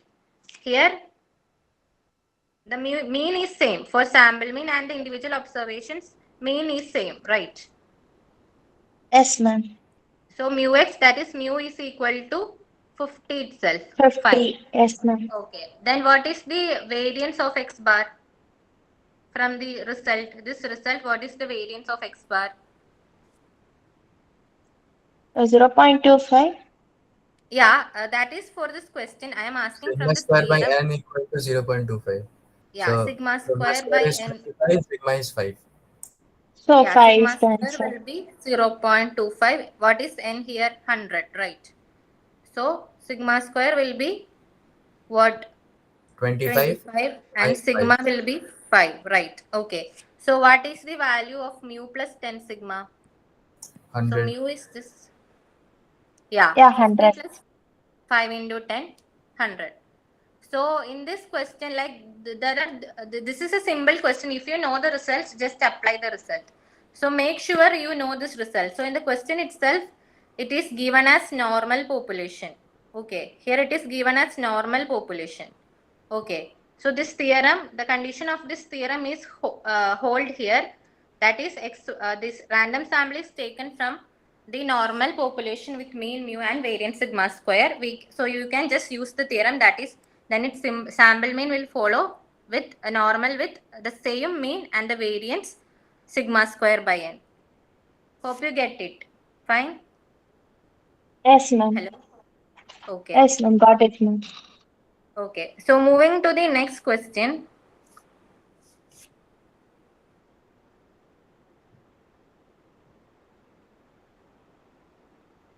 Yeah, please read the question. The service time at the call center follows an exponential distribution with a mean of 10 minutes. A random sample of 100 customers is selected based on the above data. Answer the given sub questions. So Okay. can I continue, ma'am? Or Yeah. Can you see the question? Yeah. So this is the scenario, and the question is, the first question asked here that let a random variable x represent the total service time for 100 customers. Which of the following options is an acceptable approximate model for x as per the central limit theorem? Okay. So what is central limit theorem? So here x is, what is x representing here? X representing the total service time for 100 customers. Okay. So yeah, how to use central limit theorem here? Any idea?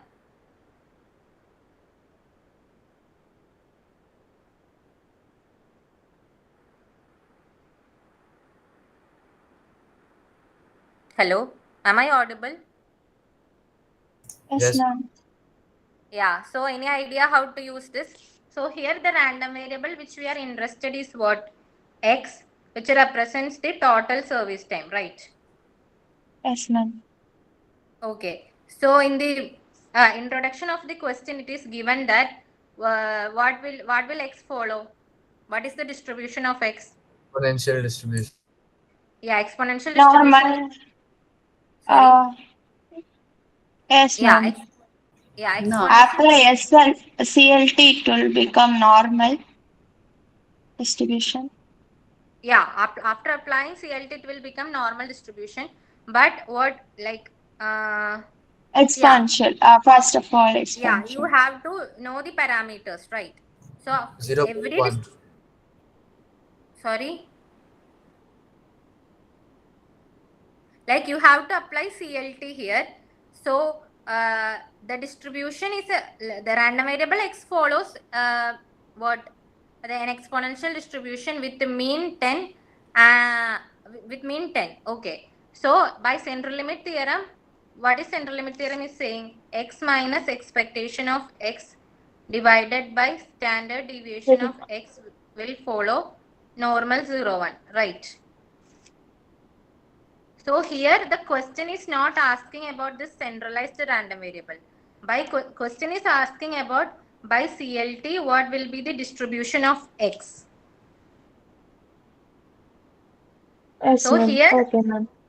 yeah, here this is the theorem, but we are interested in not the centralized variable but the actual variable. So yeah, how to solve this?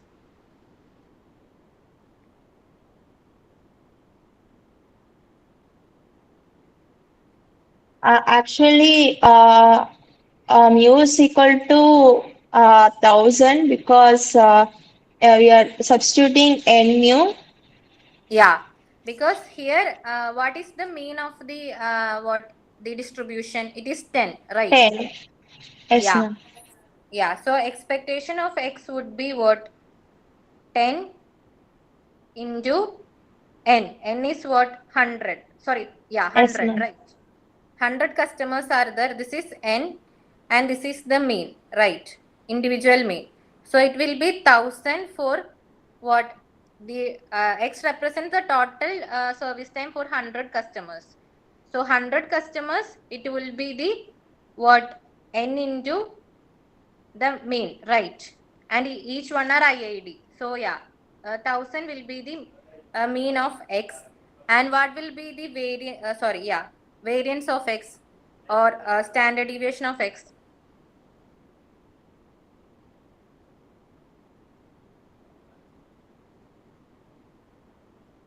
So yeah, here expectation of X will be n mu, and standard deviation of X will be what? Root n sigma.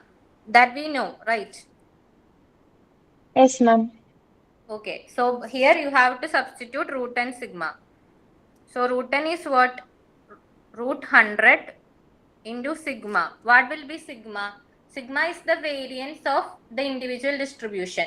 So for an exponential distribution with what? Yeah, for an exponential distribution with the mean of 10 minutes, what will be the sigma?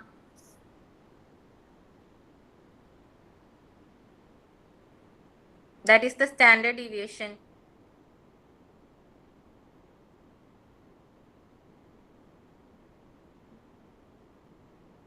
Hello, am I audible? Yes, ma'am. Yeah. I just don't know. Okay, so I think it is available in your cheat sheet. So if X follows exponential lambda, okay, exponential, sorry, this is not the right way. Yeah, exponential with the mean lambda, its variance will follow, variance of X will be lambda square. Okay, so what will be the standard deviation of X?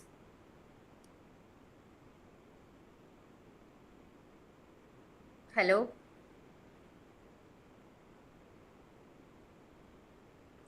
Hello, am I Yes, audible? ma'am. Yes, ma'am. Yeah, just take the positive square root. It is lambda, right? Hello. Yes. Yes, ma'am. Yes, ma'am. So what the point here is that for an exponential distribution, the standard deviation will be equal to the mean. Okay. So for also Poisson mean and variance, for Poisson mean and variance is equal. For exponential distribution, mean and standard deviation is equal. Okay, I hope you know that thing. Otherwise, it is available in the cheat sheet. Like this formula will be available in the first question as a reference. Okay. So here what is the mean of the exponential distribution? 10. So what will be the standard deviation of that exponential distribution? 10. Yeah, 10. So root 100 into 10 will be 10 into 10, 100. Okay. So here we got what n mu as what 1000 and root n sigma as what 100. And by CLT what yeah root 100, yeah. So here what will be this thing like x minus expectation of x, which will be x minus 1000 divided by 1,000 100. comma Yeah, x minus 1000 divided by 100 follows normal 0 1, right? Then what yes, ma'am. will x minus 1000 will follow? It will follow normal 0 100, right? And Yes, x ma'am. will follow normal 1000 100, because normal distributions are in like they are what like they hold the linear transformation property. I hope you know that. Okay. Is it So 100 square because it's variance? yeah, sorry, yeah, it's 100 square, sorry. Yeah, here it is. Wait a second. Yeah, it's 100 square. Yeah, it's because of its variance. This is 100 square. Yeah, correct. Ma'am, Okay. actually, I have a doubt. We Okay. just found sigma as 10 by seeing that cheat sheet of exponential or normal, ma'am. Is it exponential? No, no, like here, yeah. The one thing here you have to note here is that here x is following exponential with the mean lambda, right? Okay, ma'am. Okay, ma'am. But x minus expectation of x divided by standard deviation of x by central limit theorem, if n is large, it follows normal 0 1. So here x itself is following exponential. So I should take value, Yeah. So standard here deviation value from exponential. Am I exponential. right, ma'am? Yeah, here the mu and sigma square, like yeah, and what here in the um, yeah, here when you write n mu and root n sigma, it denotes nothing but the what the mu and sigma is denoting nothing but the mean and the standard deviation of the original like the random variable itself. That is here the random variable following exponential. So mu and sigma is denoting the mean and standard deviation of the exponential distribution.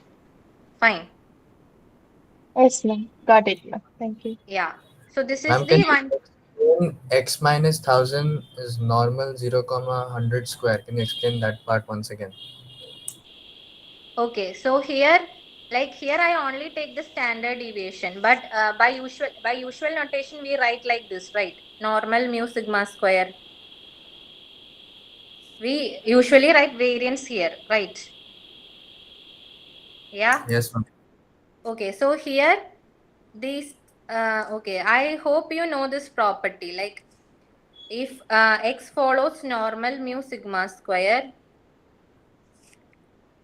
what ax plus b will follow. What? Anybody know?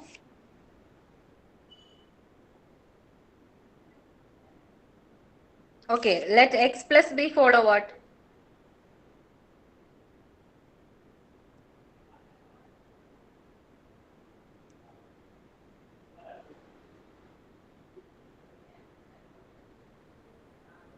Hello? Does Hello? it follow a square sigma square something like Mu that? plus b sigma square.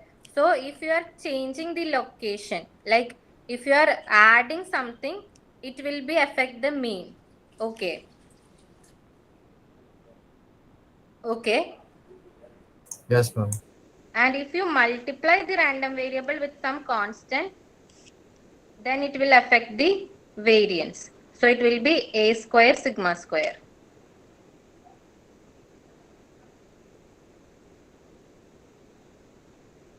Fine. Yes, ma'am. I'm gonna just keep it here. I can just copy it and I'll tell you Okay, also. okay, okay, fine. So this one thing is when you change the location, and the another thing is when you change the scale. Like here you are adding something to the random variable, so it will affect the mean. And if you are multiplying a constant, it will affect the what? The standard deviation or the Okay, ma'am. variance. Okay, so here when you take like here what you are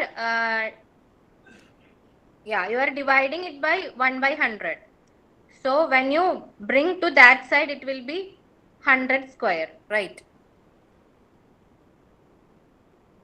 Like x minus 100 will follow normal 0 100 square. And here what you are just changing the location. So here it will become, it will affect the mean. Okay.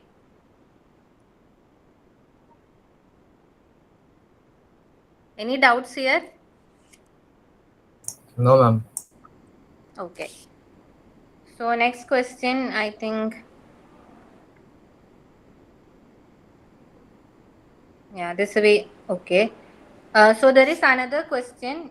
Uh,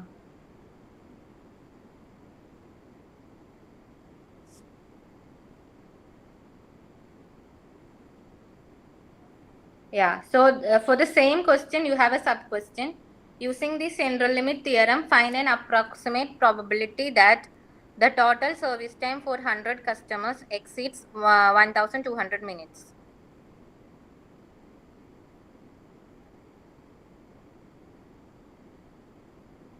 So, yeah, any idea to do that? So, here the things we know from the previous question is mu x is equal to what?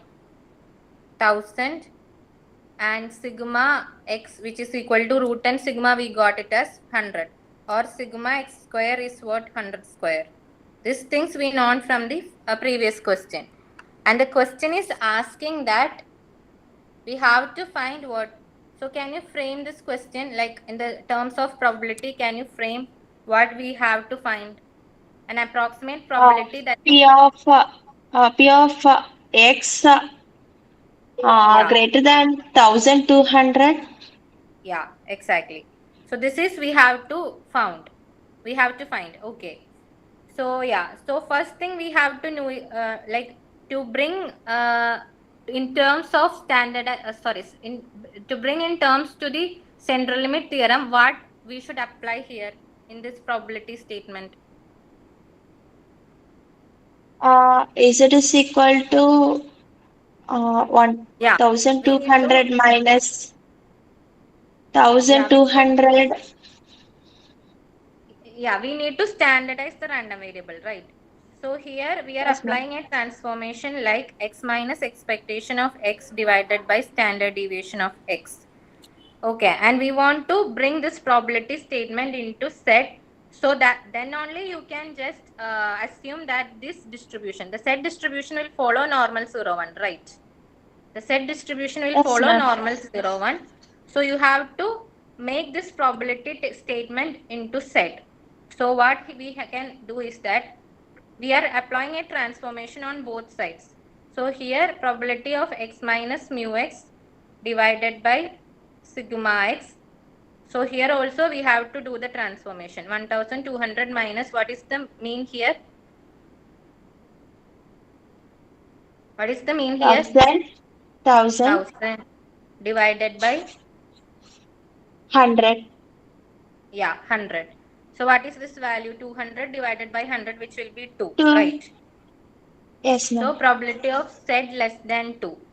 So in this question, you will be given values with what? Yeah, you will be in the, like in the beginning or somewhere, you will be given values of f set of 2. Okay. F set of 2 you will be known. Okay, it will be given. Okay, so what is the relation between f set of 2 and the probability of z greater than 2? 1 minus f is it of 2. Yeah, 1 minus probability of z less than or equal to, that is 1 minus f z of 2. So you have to use the value for f z of 2 and subtract it from 1. You will get the probability of what? Probability of x greater than 1200 will be what? 1 minus f z of 2. Right. Yes, ma'am. Okay. Any doubt here? Hello, any doubt here? No, no, ma'am. Hello, Yeah. ma'am. The recording of the session is on this platform. Sorry. Recording, the session is live on YouTube. No, it will. The link will be shared to you. Okay. Yes, ma'am. Okay. So I think we will move to uh, this question.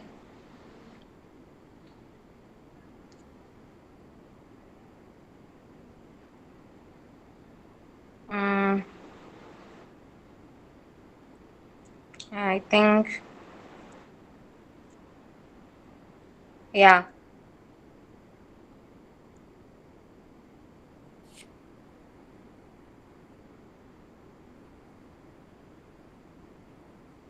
Yeah, we will find the question. This question.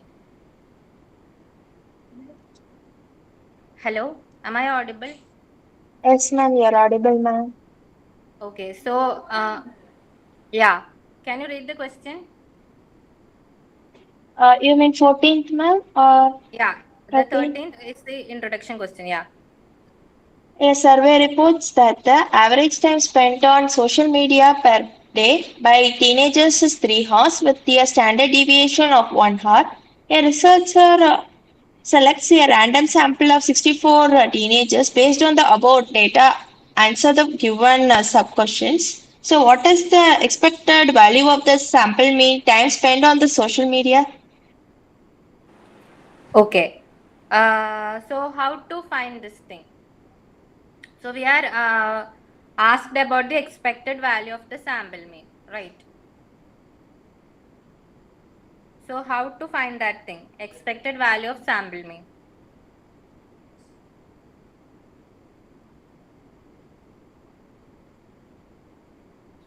That is equal to the mean. So 3. Yeah, 3 will be the answer. Okay. Yes, ma'am.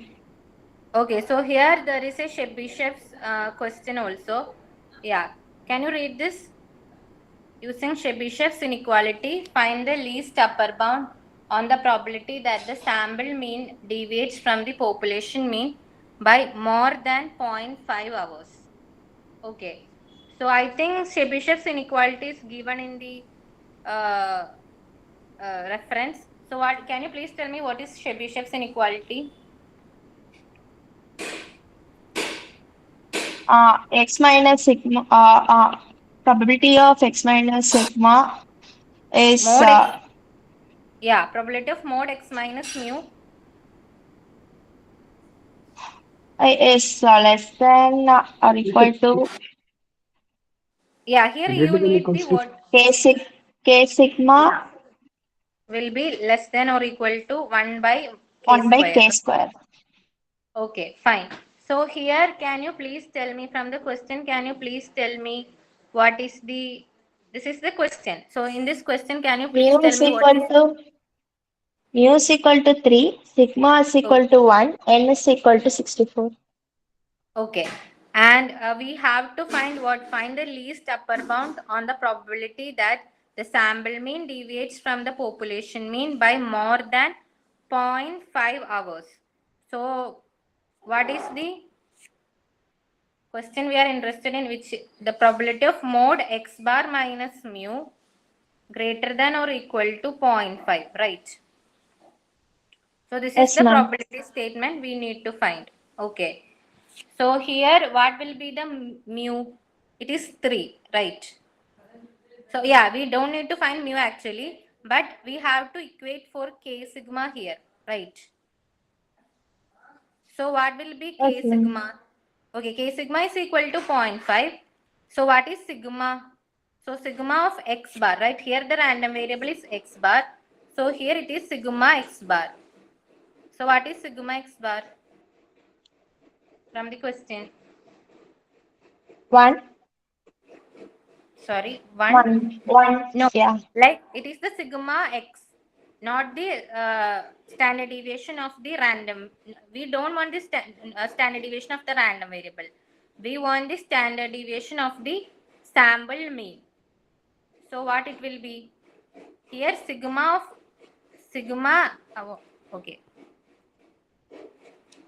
Here sigma x is given as what? 1. We want sigma x bar. So what is the sigma x bar then?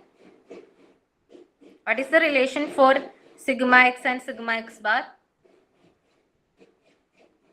Sigma square by n. Yeah, sigma x by root 10, right?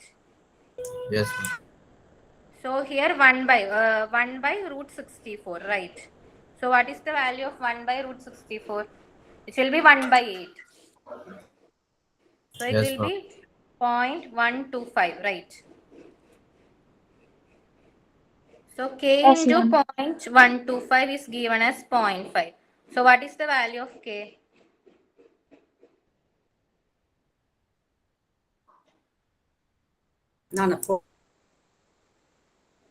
Sorry? 4. Yeah, 4.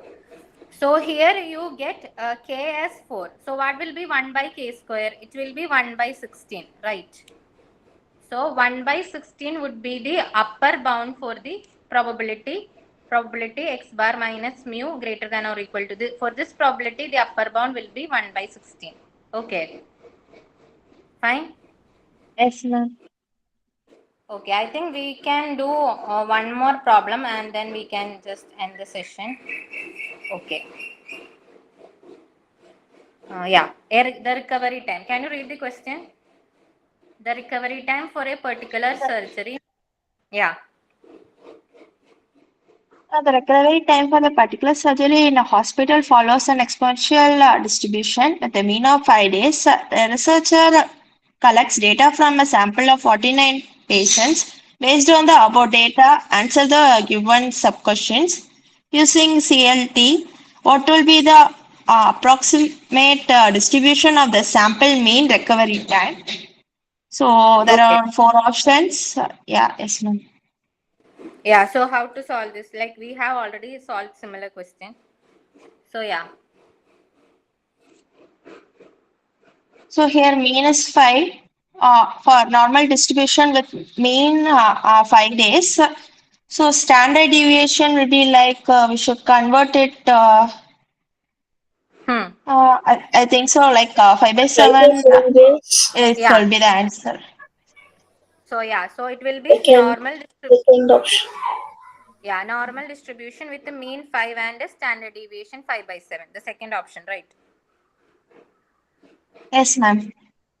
Okay. So what about the next question? Using CLT, what is the approximate probability that the sample mean recovery time is between 4 and 6?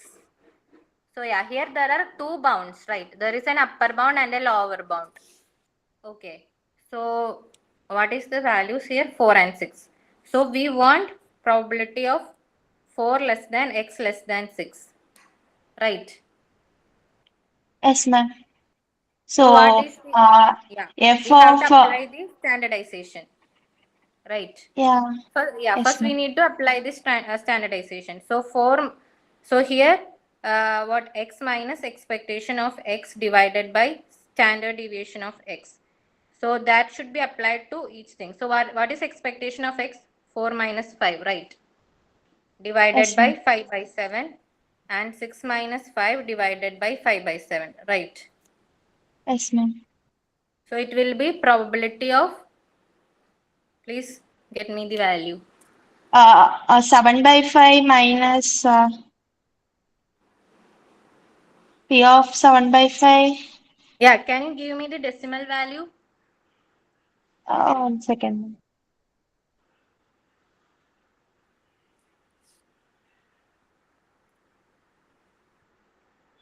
Minus 1.4 to 1.4. 1.4.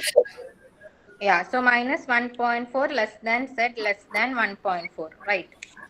So it will be f of 1.4 minus, so you Minus know this, f of F minus of 1.4. minus 1 by 4. 1.4. So what is the rule here? Probability of a less than x less than b is f of b minus f of a for a continuous random variable, right? So this is Yes, the ma'am. Yes, ma'am. formula. So you are given Oh, with these two values. This is fz of these two values. You will be given with, just subtract it. Okay. okay. So I think, yeah, it's almost 6:30 now. I think we completed major questions from MGF and what central limit theorem, and also we learned the important theorem which related to the sample mean, that if x1 x2 follows normal mu sigma square, x bar follows normal mu sigma square by n, right? Yes, ma'am. Okay, so there is one concept which is sum of the random variables. I think there are like when I look into the three previous question papers, these are the majority portion from week 7 and week 8. But you can just look up into that questions also. And almost I think it's 6:30, so we can just conclude this session. Anybody having any doubts? Thank you. Thank you so much, ma'am. Thank you, ma'am. Thank you, ma'am. Thank you, ma'am. All the best, all of you. Thanks for joining the session. Thank you, ma'am. Yes. Thank you. Very good evening. Sorry to interrupt. Hello, am I audible? Yeah. Like, we will get the recording of this session. Yeah, yeah. Yes, ma'am. Yes, yes. Ma'am, more PYQ session will be scheduled. I guess another, not for stats too, probably. If you have doubts, you can post it in the group. We'll be happy to assist. In In Chi-Square group, like in in YouTube, YouTube, you can In find, Chi-Square right? group. you can, Where is okay, Chi-Square Where is is a Chi-Square? statistics club, which is who is actually doing the session. So I've put the chat, in the chat, I've put the link of the WhatsApp group. And as for YouTube, you can find this recording in Nilgiri's channel, official page. Ma'am, it's a Wi-Fi. It's a WhatsApp group. Yeah, yeah. I put the link of that too.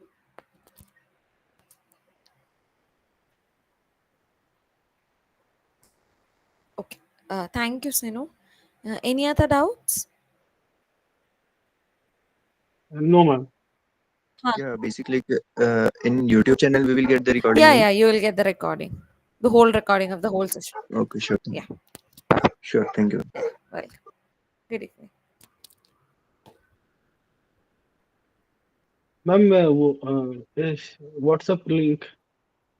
Okay. I had actually put it already. Just give me a second. I'll do it again.